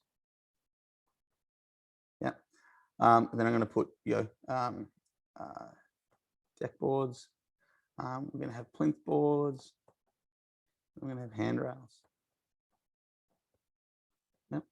Each of these is going to have X number of hours. Now we ended up with all of our guys doing this on tablets. I'm going to just switch over and show you how you can do it before then. Let's see if we've got it open for you. Yeah. So a really simple way to do it without using a tablet is to how we started, which was to use, we printed these out in A3 bits of paper. And you would put up here, and this is multiple buildings, so you go, right, you got your deck. And I've got stumps, bears and joists, deck boards, etc. Over here, time breakdown, they've got 48 hours. Yeah, 48 hours. And they could see from the start how long they had to do it each day. So they got there, right? So it's this job, it's this report date. Here's your leading hand. The date verified. Apparently, that should be verified. They would simply print out this bit. We'd print out this bit of paper and they go, right, well, today there's 2 of us. We both did stumps all day. No worries. Yeah, in the bottom down here, that was your running total. So 16. If they did another 16 hours today or tomorrow, and it's hard to do it because I'm doing it on a computer, but basically you put in 16, and then on the other side, the running total is now 32. So they can see on the bottom there, they're adding it up.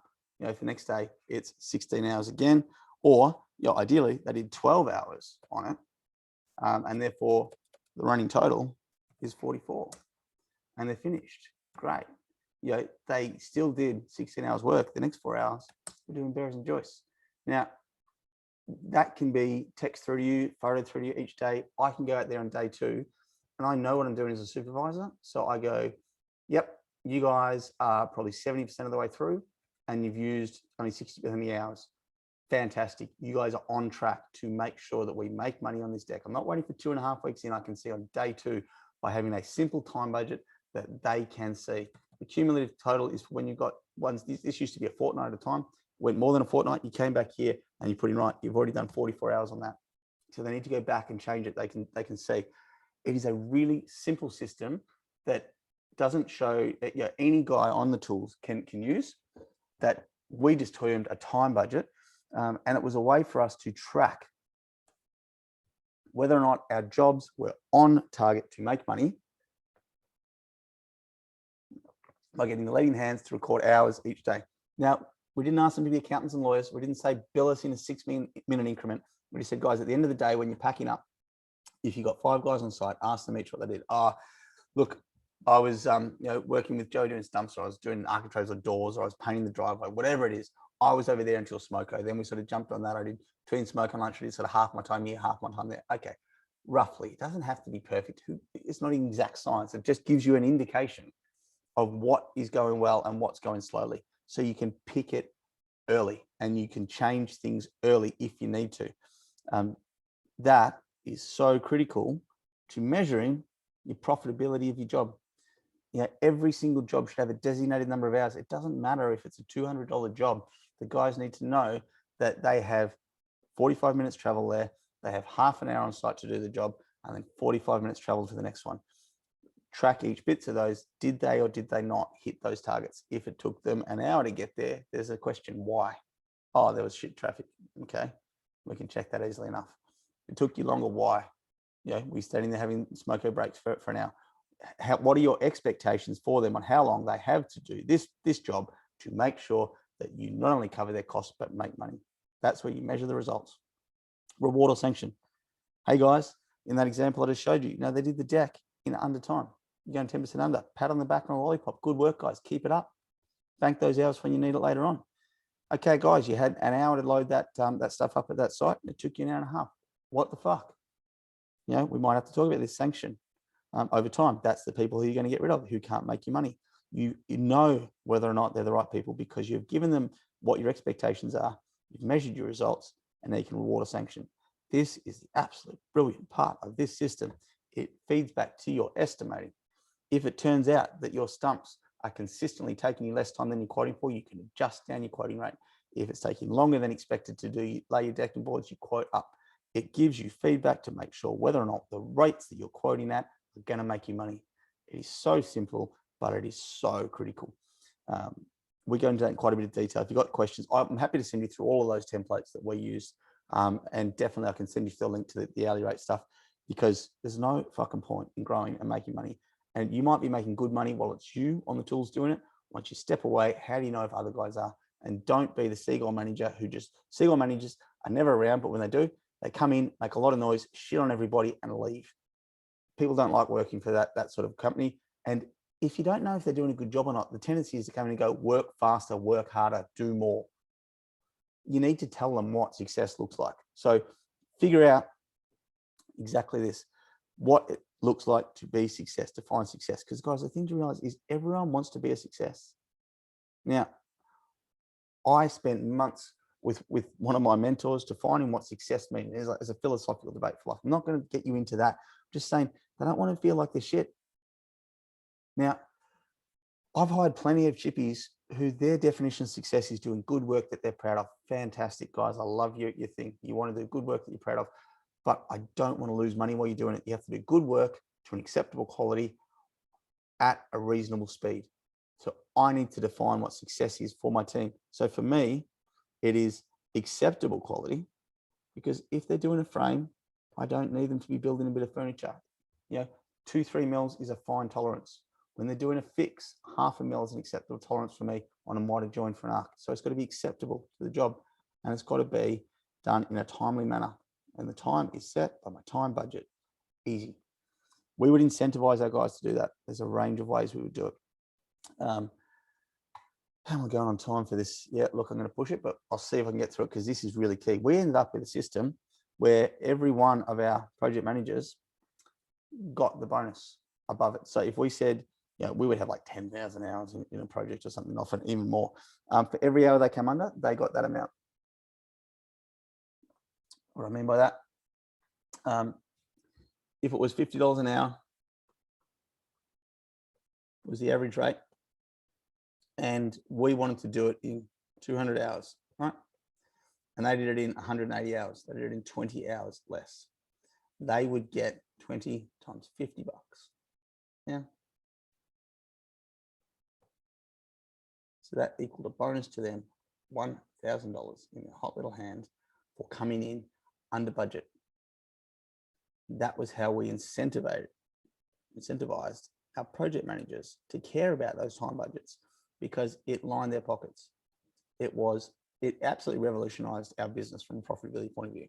There are some dangers to it because one of the things we were doing beforehand, when we were just doing time budgets, we had to constantly monitor profit and speed. So how fast were the guys going? Yeah. As soon as we started to do the incentive scheme over here, this wasn't an issue anymore. We didn't have to care about staff performance. If we had someone who's a no hope for the project manager call, get this guy off my side. If I see him again, I'm going to hit him with a hammer. They didn't want anyone who was costing them money because we were guaranteed to make our set percentage now. Everything above it went to them. They managed the staff, they managed the profit, they managed the speed. We had to manage quality and safety. Because guess what? Now that the guys were so focused on the extra money, and to put this in perspective, going back for the last financial year, the highest paid person in our company was 23. I think he's still 23, maybe 24. He earned 260 grand in a year. Carpenter. Started with us as a first year apprentice. Went through his time, got qualified, became a leading hand, project manager. He was running big projects for us. He made $260,000. Like 80 grand of that was base pay. The rest of it was bonus. Phenomenal. Significantly the highest paid person in the company through this system. Had no time for anyone who's doing shit work. He actually did quality work because he realized that rectifications were killing them. But there's the temptation to cut corners on safety. As a director, you're responsible for safety. You have to monitor that like a hawk because suddenly they're going to cut corners on safety to make their money, to protect his $250,000 annual salary. So it was phenomenal, but you have got to think about what the downstream consequences are for this, but at least it kept us fucking profitable. We just put that extra money into safety managers and quality managers. Non-monetary can be even more powerful. You know, when I said having that time budget, we had a schooling officer that we stuffed up. There were windows externally. Okay, we counted the windows. We measured them up on the elevations. We know how many linear meters of architraves there are. Quoted them that, away we go. Problem is it's a school. All the internal buildings had freaking architraves as well. All of the internal walls had these weird shaped architraves. And you can see two of them, wonderful. I'm gonna leave it like that. We hadn't counted those windows and we hadn't counted that on an internal wall, you've got twice the number of architraves, one side and the other. So we'd fucked it up. We were going to lose $45,000 on this project because like 5-7% of the way through it, we were doing weekly reports. We're getting the figures daily. The weekly report, my supervisor came to me and said, here's what it is. Here's my operations manager going, man, we're so far behind. I've been there. The estimators are muffed it. Okay, it's not their fault. They're not going too slow, but we're going to lose money. But they were also going slower than we thought because of the architrave. So I went out there and I spoke to the guys and saw what was happening with my own eyes and said, how fast do you think you'd go? And they sort of gave me an indication. I went away. I had 5 guys on there. I knew them, you know, I knew what they liked. We had sort of 50 guys in the company at the time, but it was small enough for me to individually know them from company barbecues and things. I printed out 3 things. One was a day of V8 supercar racing. One was some track down near Geelong where you could take your own 4-wheel drive and they would show you how to drive it as hard as you could, you know, up the steepest hills, across ridges, in big rocky bits and down through rivers. They would teach you how to hammer it. The other one was a tandem skydive. I had 2 petrol heads. I had 2 guys who loved coming back with dirty 4-wheel drives on the weekend, and I had 1 adrenaline junkie. Putting them out on really thick, nice paper, and took it in and said, guys, here's the deal. I'd expected us to be doing these at 7 linear meters an hour, which is where I figured out I was going to make profit. You know, I hadn't. I'd quoted it like 3 or 4, but I'd fucked up the quoting. Said 7 linear meters an hour is where I need to be. You said you reckon you can get it to like 3.5. If you can get it to 5 linear meters an hour, you can take your pick of these, and I handed over the flyers. Take your pick of these. I'll pay for you to go and do these. They're like, oh, wow, that's awesome. Great. Their eyes popped out of their head. This is incredible. Our boss is going to pay him to go 4-wheel driving or V8 supercar racing. 5 linear meters an hour was my break-even point for that project. I said to them, guys, if you can get to 7 linear meters an hour, I'll give you a paid day off to go and do this. Fucking really? Yeah, absolutely. I couldn't believe it. Suddenly they forgot I was there. They're huddling, figuring out how to go faster. They ended up getting to like 5.4 linear meters an hour. They didn't hit their 7. They all got their thing, but none of them got the paid day off to do it. I didn't lose my 45 grand, and I made a little bit of money because 5 linear meters an hour was my break even. I saved $45,000 for the company. Stemmed that bleeding. It cost me 2.5 grand. They reached like $500 experiences. If I'd said to my guys, I'm going to give you $500, if you can go this fast, they would have gone, not even one night out. You kidding? Tight ass? Because I said to them, it's a non-monetary bonus. They didn't think of it in dollar terms. They thought of this incredible experience. They worked their ringer off to get a $500 experience. Yeah. Non-monetary can be incredibly powerful. Because I had a time budget and I saw what the problem was and identified it early, I was able to stem the bleeding, and the whole thing cost me 2.5K. We made more than that on it, but more importantly, I stemmed the loss of 45K. Oops, 45K. So thinking about managing your team's performance is critical. All right, what are we going to cover in the 20 minutes we've got left? Trust but verify. I'm just going to say, just do it. Don't not trust your staff. You have to trust them, but don't check everything. Audit, check a few points of it. Go and check 5% of their work. If it all ticks off, leave it at that. Randomly check 5% in another month's time. If 5% of it you've got problems with, check another 5%. Got problems with that? Okay, mate, we've got an issue. Let's come aside. I've checked 10% of your work and it's fucked. I'm going to check it all. If you're going to check all their work, there's no point in being there and hiring other staff. You may as well do it yourself. But you don't just blindly trust, verify everything for every employee. There's lots of stories about where they can go wrong. I love this little story. This is my first ever virtual estimator. His name is Kiet. He is a professor of civil engineering. He has a PhD in civil engineering, and he works at Ho Chi Minh City International University in Vietnam, communist country. He was paid by the state $150 a month, stipulated pay rate. He came working for us 45 hours a week, and we paid him US $600 a month. That's $7,200 a year. It's what, 11 grand Australian? For a guy with a PhD, a professor, cost us 11 grand Australian, 45 hours a week. I'm going to repeat that, 45 hours a week. Yep, that was costing us 11 to 12 grand Australian to employ Kiet. He still keeps in touch with him. This is a recent photo. The first one I got from him was a few months later. He's like, oh, thank you so much, Mr. Craig. I just wanted to let you know my parents don't have to work anymore. They're getting quite old. The bodies that are in down, they don't have to work anymore. Thank you. It was like 6 or 7 months after he'd hired him. He sent me a photo. At the time, he had 3, these guys here. He sent them photos of them in these new uniforms. He said, thank you so much, Mr. Craig. Thanks to you, my kids are now going to the best private school in Ho Chi Minh City. They've now got this little tacker, because this is going back, I don't know, 7 or 8 years ago now, as well. They've gone through, graduated, they're at uni. His wife no longer works. He sent me another message, when she got to stop working as well. Why? Because we were suddenly paying them. I mean, he doesn't just earn 11 or 12 grand, he earns like 25 grand Australian now through bonuses, because we incentivize guys on dollars quota and accuracy.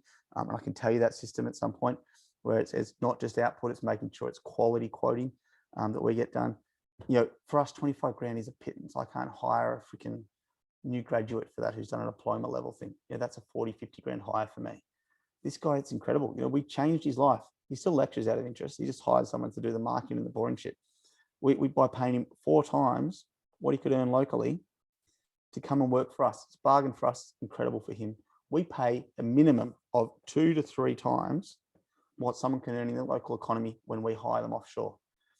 And we are hiring super high caliber people who just didn't win the lotto of life as to where they were born. That's the little ethics thing I would say around it. If you want to know more about it, this guy here, good guy, wrote this book because it revolutionized how I do business. You'll probably have heard of virtual assistants. We called our guys virtual estimators, VEs. They can do so much for you. They're incredible people. I like to pay them well for what they do and for where they are, but you can really change some lives, and it can change your business as well. These are the sort of things, very quickly. Again, if you want the book, like you can go onto Amazon and you can buy this book, and you'll get it. If you want it, I'll send you a hard, not a hard copy, a PDF copy. Yes, it is a real book. Yes, I have them. Yes, you can buy one. I can post your copy cheaper than Amazon probably, but I'll send you an ebook. Any of the stuff you said here, send me an email, send me a DM, whatever. Reach out. I'll send it through. Any receipts and purchases, your invoicing and your payroll should be done by people offshore. Every small admin task, your estimating should be done by people offshore as much as possible. If you have to go to the people's homes and quote, that's fine. How much of it can you do offshore? We've talked about you going there and taking these CAD drawings with a phone. Turning that into a CAD drawing and doing the stuff can be done offshore. You don't have to do it all. Pricing it can be done offshore. Yeah, there is a percentage of every set of quoting can be done offshore, even if it's taken off the plans and does 90% of the work. And you have to come and check 10% of it and make sure that the key details are there. Well, now you can quote 10 times as much. Well, not true, because to check the last 10% probably takes more time than just doing the quote yourself. It's not going to be 10 times as fast, but it will be, you'll do 5 times as much quoting by having someone getting 90% of it done for you and ready to go. And 5 times as much quoting for the same amount of time as you're putting in, whacking on a 20 grand a year cost for someone offshore. Jesus, can you reckon, because 5% of quoting, by the way, like we said, it's the lifeblood. That means 5% more work at the front end. It means you need 5 times as many guys as you've got right now. You're gonna make 5 times as much profit, 5 times as much turnover for the same amount of work you're spending quoting and for paying someone offshore 20 grand a year.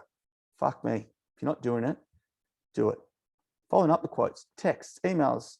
Hello, how you guys going? Just wondering if you've made a decision yet. Doing your whole own the indecision period. Researching clients and their jobs. All these things can and should be done offshore. These are the programs you use to find people. This uses what's called gigs.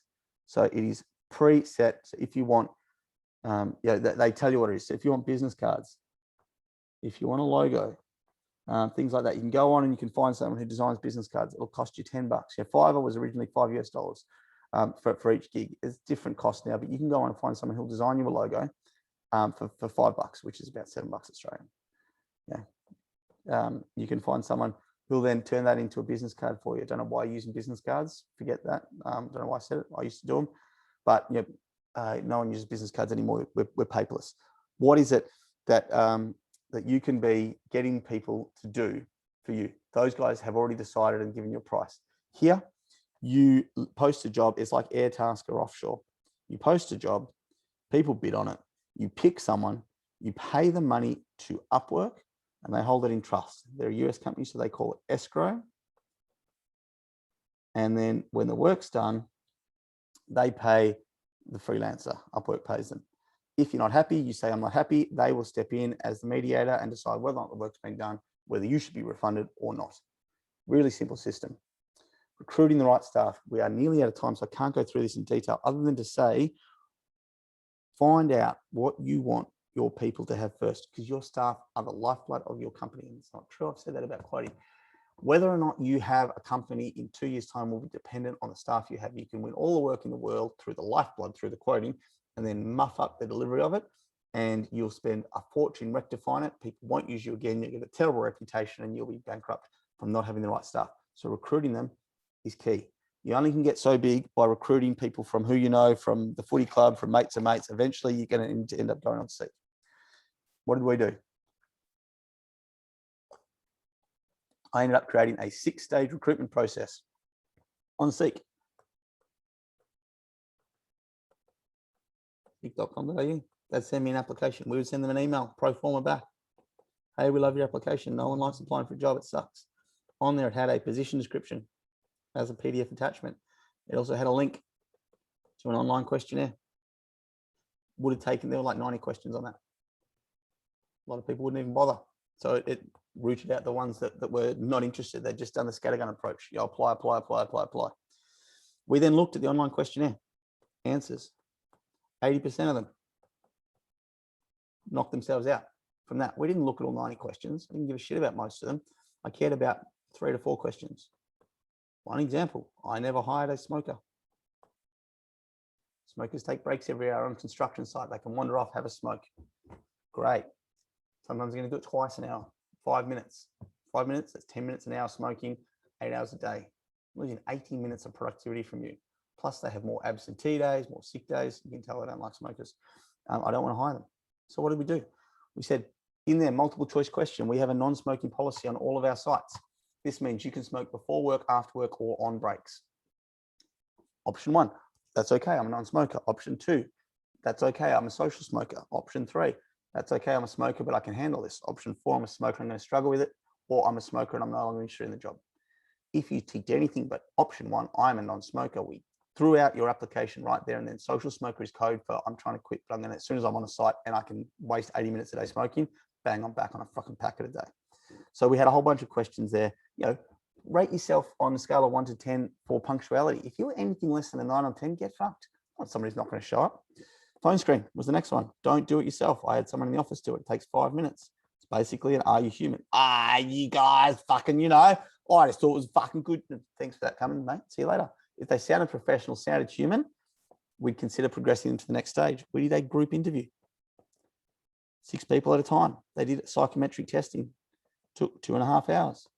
We tested them on maths, English, mechanical reasoning, personality profile. Sounds complicated. It's a paper-based test. You read out the instructions. I did a 2-day course from ACR to get accredited. Then I trained my staff to do it. It takes fucking no time. Just read the instructions, fill it out, put the overlay on it, get the answers. We now knew that we had guys who could read and write, who could do the maths, because carpentry is all maths, who had mechanical understanding and ability. This cog turns that way, there's a belt, what way does that one go? They're not just book smart. We then did a formal interview. And then we did a reference check. The reason I found this out from developing stuff over time, what are the 2 easiest things to fudge in the recruitment process? It is the resume that you're sending at the start and the interview. What do most people rely on when they're hiring? The resume and the interview. Hardest things to fudge: psychometric testing and a reference check. Do these. It will increase the number of good hires you have versus mishires. Make sure you're hiring the right guys. We developed this over time. This, by the way, took them weeks to do. That made them value the job as much as anything. The process here, having it lengthy, makes the people value the job. They're less inclined to quit when something goes wrong. If you give them a job in a day, rock up, give them an interview, yep, I don't value it. They think I can get another job just as easily. Induct them so they feel part of the team. Out of time, so I won't cover that. Finding the right staff, keeping the right staff is just as important. How to do that? Find out what they want and then tie it into your company's goals. So that goal sheet I showed you before, what do you want? I've closed it, so I can't show you. It's going to pull it up. There's that goal sheet. That is where you want to be: personal, career, and wellness. Just swap back over here. Do another one of those. Where do they want to be for personal, career, and wellness? In 1, 3, and 5 years' time. Yeah, so 1, 3, 5 instead of 1, 5, 10. Find out what they want, and then how can you help them achieve that? I had one guy whose goal was to play rugby for Victoria. Well, part of our thing was we paid our guys to stretch every morning and every night. Yep, he loved us because of that, because we ticked this box. Didn't think he was going to get injured. He wasn't as likely to get injured. What did we need to do to tie him to us for life? During winter, we gave him every Saturday off so that he could play rugby. He had 2 nights a week. It was like Tuesday and Thursday that he trained. He didn't have to work OT on those days. That was the deal. We said, no worries, Tuesdays and Thursdays, we will make sure you're offsite in time to travel to your training ground. Now, it depends on where he was. If he was 10 minutes around the corner, he would work up until 10 minutes before he was due to start training. If he was in freaking Williamstown, he could leave an hour before training started. We promised him that he would always get to training on time and he'd have Saturdays off during winter, provided he made it up by working the Saturdays in summer. He agreed without hesitation. Because we knew what mattered to him, we could build it around. It was easy. If someone says they want to start their own business, own business, no worries. That's the best thing ever. They're going to go and compete against you. Some people say, so what? Do you know how hard it is to run a business? Fucking oath. It sucks. There's a lot to it. These guys, usually 12 to 18 months later, phone call, hey, Craig, can I have my job back? Sure. Do you know why? Not only were they good employees to start with, but they've now gone and got 12 or 18 months worth of experience doing it themselves. They're rusted on to us because they don't want to do that again. They don't want to have to chase money, find work, all that shit that goes with running your own business. They've given up on it, but they know how hard it is. They've got that knowledge. They're bringing it back to you. Awesome. We would spend 2 years helping them learn how to run their own business to an extent. They're still going to not realize how hard it is to get paid and do all that stuff. We would work over 3 years to get them out there on their own. If they wanted to be a builder, we'd help them get their building ticket. No worries. We ran Cert 4s, building construction, every couple of years. We ran Cert 4s in diploma, Cert 4s in project management. We ended up doing a diploma of project management for our guys as well. They can sign up to. We're helping them get the quals to get where they wanted to go. Great. Someone comes along and offers them an extra $5 an hour. No way. Unless you're going to help me do the courses to get where I want to go in 3 years' time. Thanks for coming. See you later. by finding out what your staff want, by finding out what their goals are, what they want, and by helping them achieve it, yeah, helping them achieve it, you will keep them for a lot longer, because they're not going to jump ship for $5 an hour or for an extra 10 grand from someone else, because what you're giving them is so much more valuable than what someone can give them just for money. This is such a simple but key tool. Use that goal sheet to find out what your staff want and then help them get it. These are some really simple tools that you should have right now. If you're not using Xero, use it. QuickBooks, MyHub, the fuck is MyHub? I used it years ago. It was built for accountants. This is built for business owners. If you're already set up on QuickBooks and MyHub, don't change right now. But end of financial years in 17 days, it's a good time to be set up here. This is a timesheet app we used. When we started, it was the only good one around. There's lots of them now. Use something similar. I don't care which one you use. I do care here. Use Xero. Deputy, I don't care which one you use. This is something that when they get to site, they open up their phone, they hit sign on, it drops a GPS pin on where they are and it timestamps it. Sign off, same thing. You want to talk about how to make sure they use it? We haven't got time now, but there's really simple ways to make sure they use it. I'll give you one quick one. If they're not signing on or off, say, right, you won't get paid in this pay cycle. We'll get paid next pay cycle. We need you to go and get a stat deck signed by a justice of the police or a police officer to say that you're actually on site or you left there. You know they did, you trust them. Doesn't matter. You don't want the stat deck. You want to make it a pain in their ass. They will whinge to everyone else about having to get this fucking stat deck signed. But you know what? They'll remember to sign off next week, or they'll remember to sign on. And everyone else will hear them whinge and won't do it. This is called Dex now. It's the worst rebranding in history. Receipt Bank is so much more memorable, so I'll put that logo on there. Every time you buy something, you grab your phone, you open Receipt Bank, you take a photo, it uploads your receipt, it scans it, pulls the data out of it, you check it, bang, it's uploaded to Xero or whatever platform you're using, but use Xero.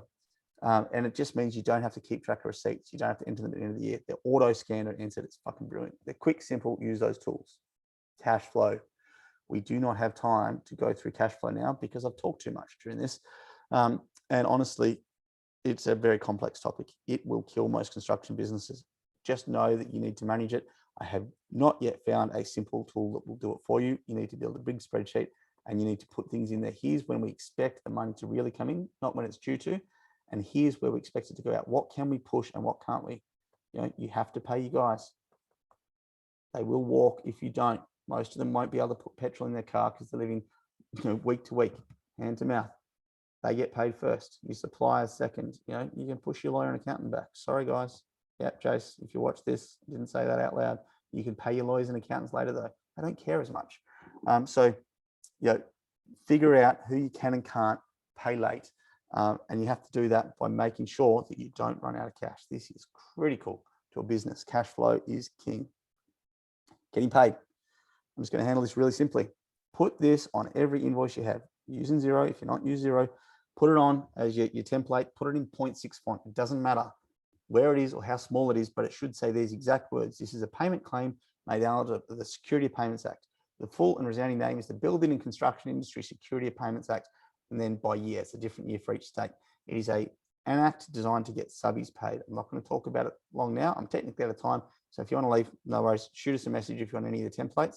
If not, it's going to go a few minutes over because of where we're at. But this gives you a whole lot of powers under an act which was solely designed for subcontractors to get paid and not get screwed by builders and clients. Put it on your invoices. It opens up a whole range of powers that you don't have otherwise. VCAT, NCAT, GCAT, depends on what state you're in. They've all got a CAT. It's a civil administrative tribunal. It's a low-cost way without lawyers to get paid. They're very backed up. COVID times, they're done on Zoom as well, which is handy. It used to be, sort of 6 weeks wait. You'd go in and you would get a hearing. And if the other person didn't show up, you generally get awarded your money and it can turn into a court order. It's a bigger amount. If you're a company, you sometimes need to use magistrates court. If you are a company, not a sole trader, and you should be, you will need to use lawyers. Lawyers cost money. It's a pain in the ass. There is more dollars here. But it often, I have filed in magistrates and in county court a number of times. I've never actually rocked up or had to rock up because when they get the writ and they realize you're serious and you paid a lawyer to it, they're like, oh, let's settle. Like, fucking let's settle because you're going to lose. Tool bag. Sole trader versus company. in a nutshell, this has huge risks for you. If you do something and it goes pear-shaped, if you don't have public liability, you drop a hammer on someone's car, if you build something and it falls down, whatever it may be, you know, it can be as simple as dropping a tin of paint and it hitting someone, or spilling all over a nice car, or even something drops out the back of you. Generally, you've got public liability for that. But if you build something and there's huge defects to it, if you pay subbies for years and they come after you and say, I want all my back pay, super and annual leave, etc., whatever it is, anything that your company could potentially be liable for, or your business, I should say, could potentially be liable for, you, the sole trader, are liable for. They can take you, your car, the clothes off your back, your house, anything, any asset you own. They can sue you and get a court judgment, and they don't have to enforce it now. They can enforce it through the sheriff. The sheriff will come and knock on your door and say, right, in my case, hello, Mr. Robinson, you owe this, that, or the other. We're going to take things that we can see. You've got a car registered to your name, so we're going to take that. This is your house. We're taking your house. Here's a repossession notice. What else do you own? We're going to sell it because it's in my name. Sorry, just bang the microphone. That's not going to sound good at your end. If I'm a company, they can only take the things that the company owns. We have what's called a $2 shelf company. We had one ownership company, and then we had like 5 companies down here. These ones were trading companies. These ones employed the staff. These ones were where we had the supplier contracts. And this one had all the IP. This one here was the only one that ever made profit. All the other ones paid their money to them, and we licensed out all the stuff. And by intellectual property, I mean the stuff I've been telling you all this time, giving away for free. Our time budgets, all of our proprietary systems that we had built were owned here, and we licensed to these companies here. So they just made break even, and all of them went here. So if we had a contract that went seriously pear-shaped, we just wound up one company. We didn't have to wind up the whole thing. Yeah, that's how we went about making sure that we were covered from risk. If you're not a company and you want to be, I can show you how to do that very, very cheaply. Reach out to a great accountant. Basically, if you agree to sign up with him for a couple of years, you'll just do it for free. And it's not a big cost, like a couple $100 a month to have all your accounting looked over. And then your risk is managed, and you don't have to stress about, have I created an audit, things like that. Self-employed, a business owner, it's a passive income. If you're working on the tools right now, most of you guys will be here. You want to move to here. That's what we are helping you do. And eventually, the idea would be here. How do you do it? Build systems. That's what this whole thing's been about. Build your systems. Grow the business, grow the team. They appear, and I feel like I need to circle them anyway. Mentor your senior employees. Why? Because they're going to take over and buy a minority equity holding from you. I have got a template that I would love to show you guys. We don't really have time now, but why not? If you're still here and you want, I will very, very quickly pull it up. It's showing you all of them. That's no good, is it? This is the one I want, but I can't pull it up.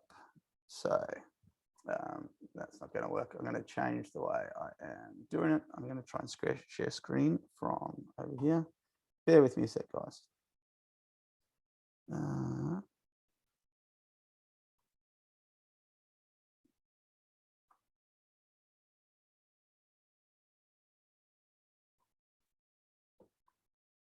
This one, share. All right, better intent. This is what we give to an employee who wants to buy into your business. What does it look like? Well, like this. Dear John Doe, when invited to join Thriving Tradies as a business partner and director, that's key. This part right here, they're going to be a director and a business partner. They will likely own 10%. Nobody knows that.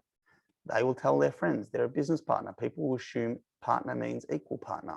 It does not, but they won't know that. The ego is the biggest thing here. They will tie them into this business more effective than anything else. This is a simple letter.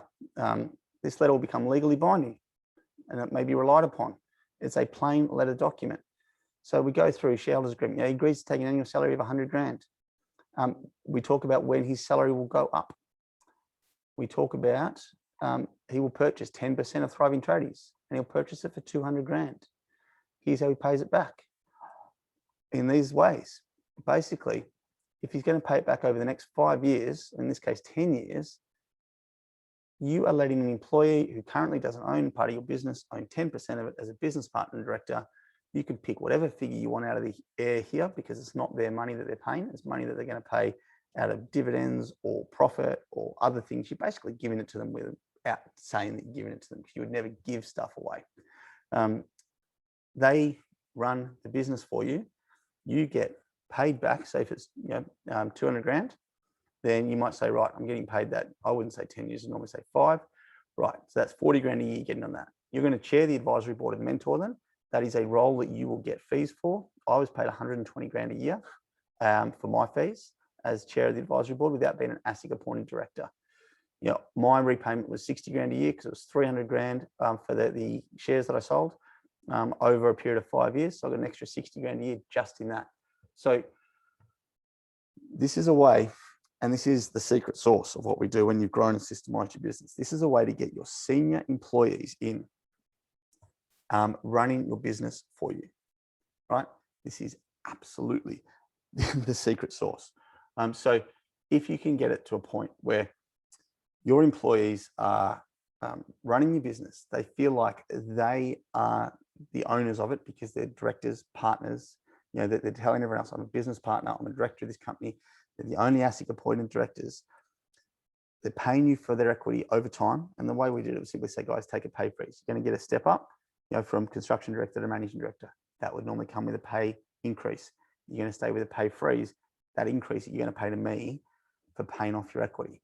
Plus, by the way, I'm drawing a wage in director's fees over the next years to mentor and guide you guys to keep growing this business. I stepped out when we had 55 guys on the tools. It kept growing until we had 120 guys.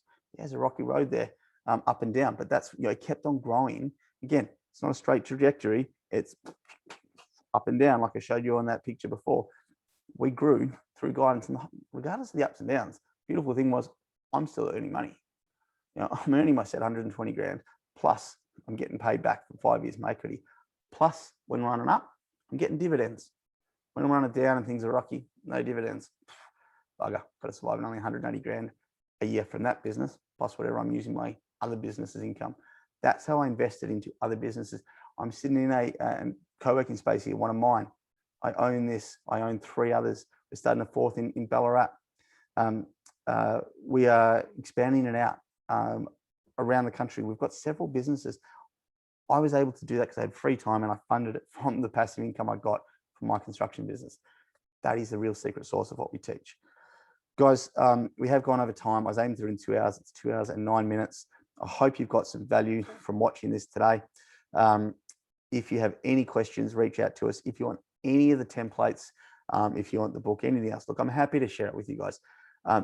The easy part is looking at it, reading the book, doing it. The hard part is actually making it work. Go out and give it a shot. If you struggle to do any part of it, come back to us and say, cool, look, I love the ideas. I can see some of them will work. I don't want to spend years and years working them out. Can you help me accelerate how quickly I can put these into practice? Definitely. That's what we do. You can do all of this stuff and it will work for you. I figured it out the hard way. You can figure it out too if you're smart and capable. If you're not, by the way, we don't work with you. We don't work with everyone. Very picky about who we work with. I'm talking to people who are potential clients. They are smart and they are ambitious. That's who we work with. If you're smart and ambitious, you can take this stuff and work it out yourselves. I've given you the high level stuff, and I haven't held anything back. I'm happy to give you the full detailed templates. I'm happy to give you the books. Go for it. Run with it. Figure it out. You'll get there. I got there in 3.5 years. I had 50 staff.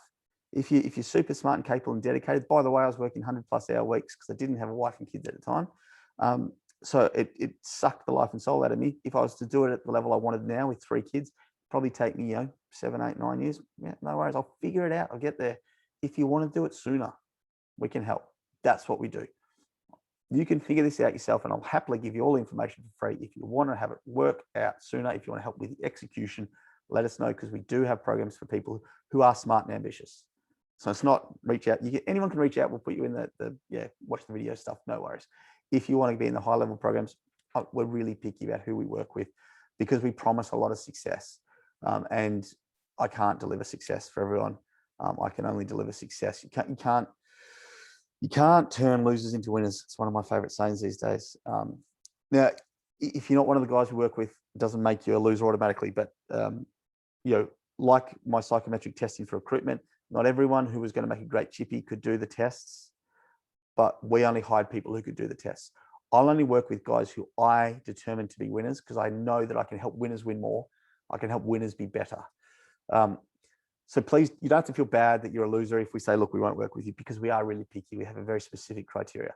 But our aim is to help the guys that we determine to be winners win more. Because when you cook with the right ingredients, you can achieve amazing results. Any questions, reach out. Guys, I hope you have a fantastic day. See you later.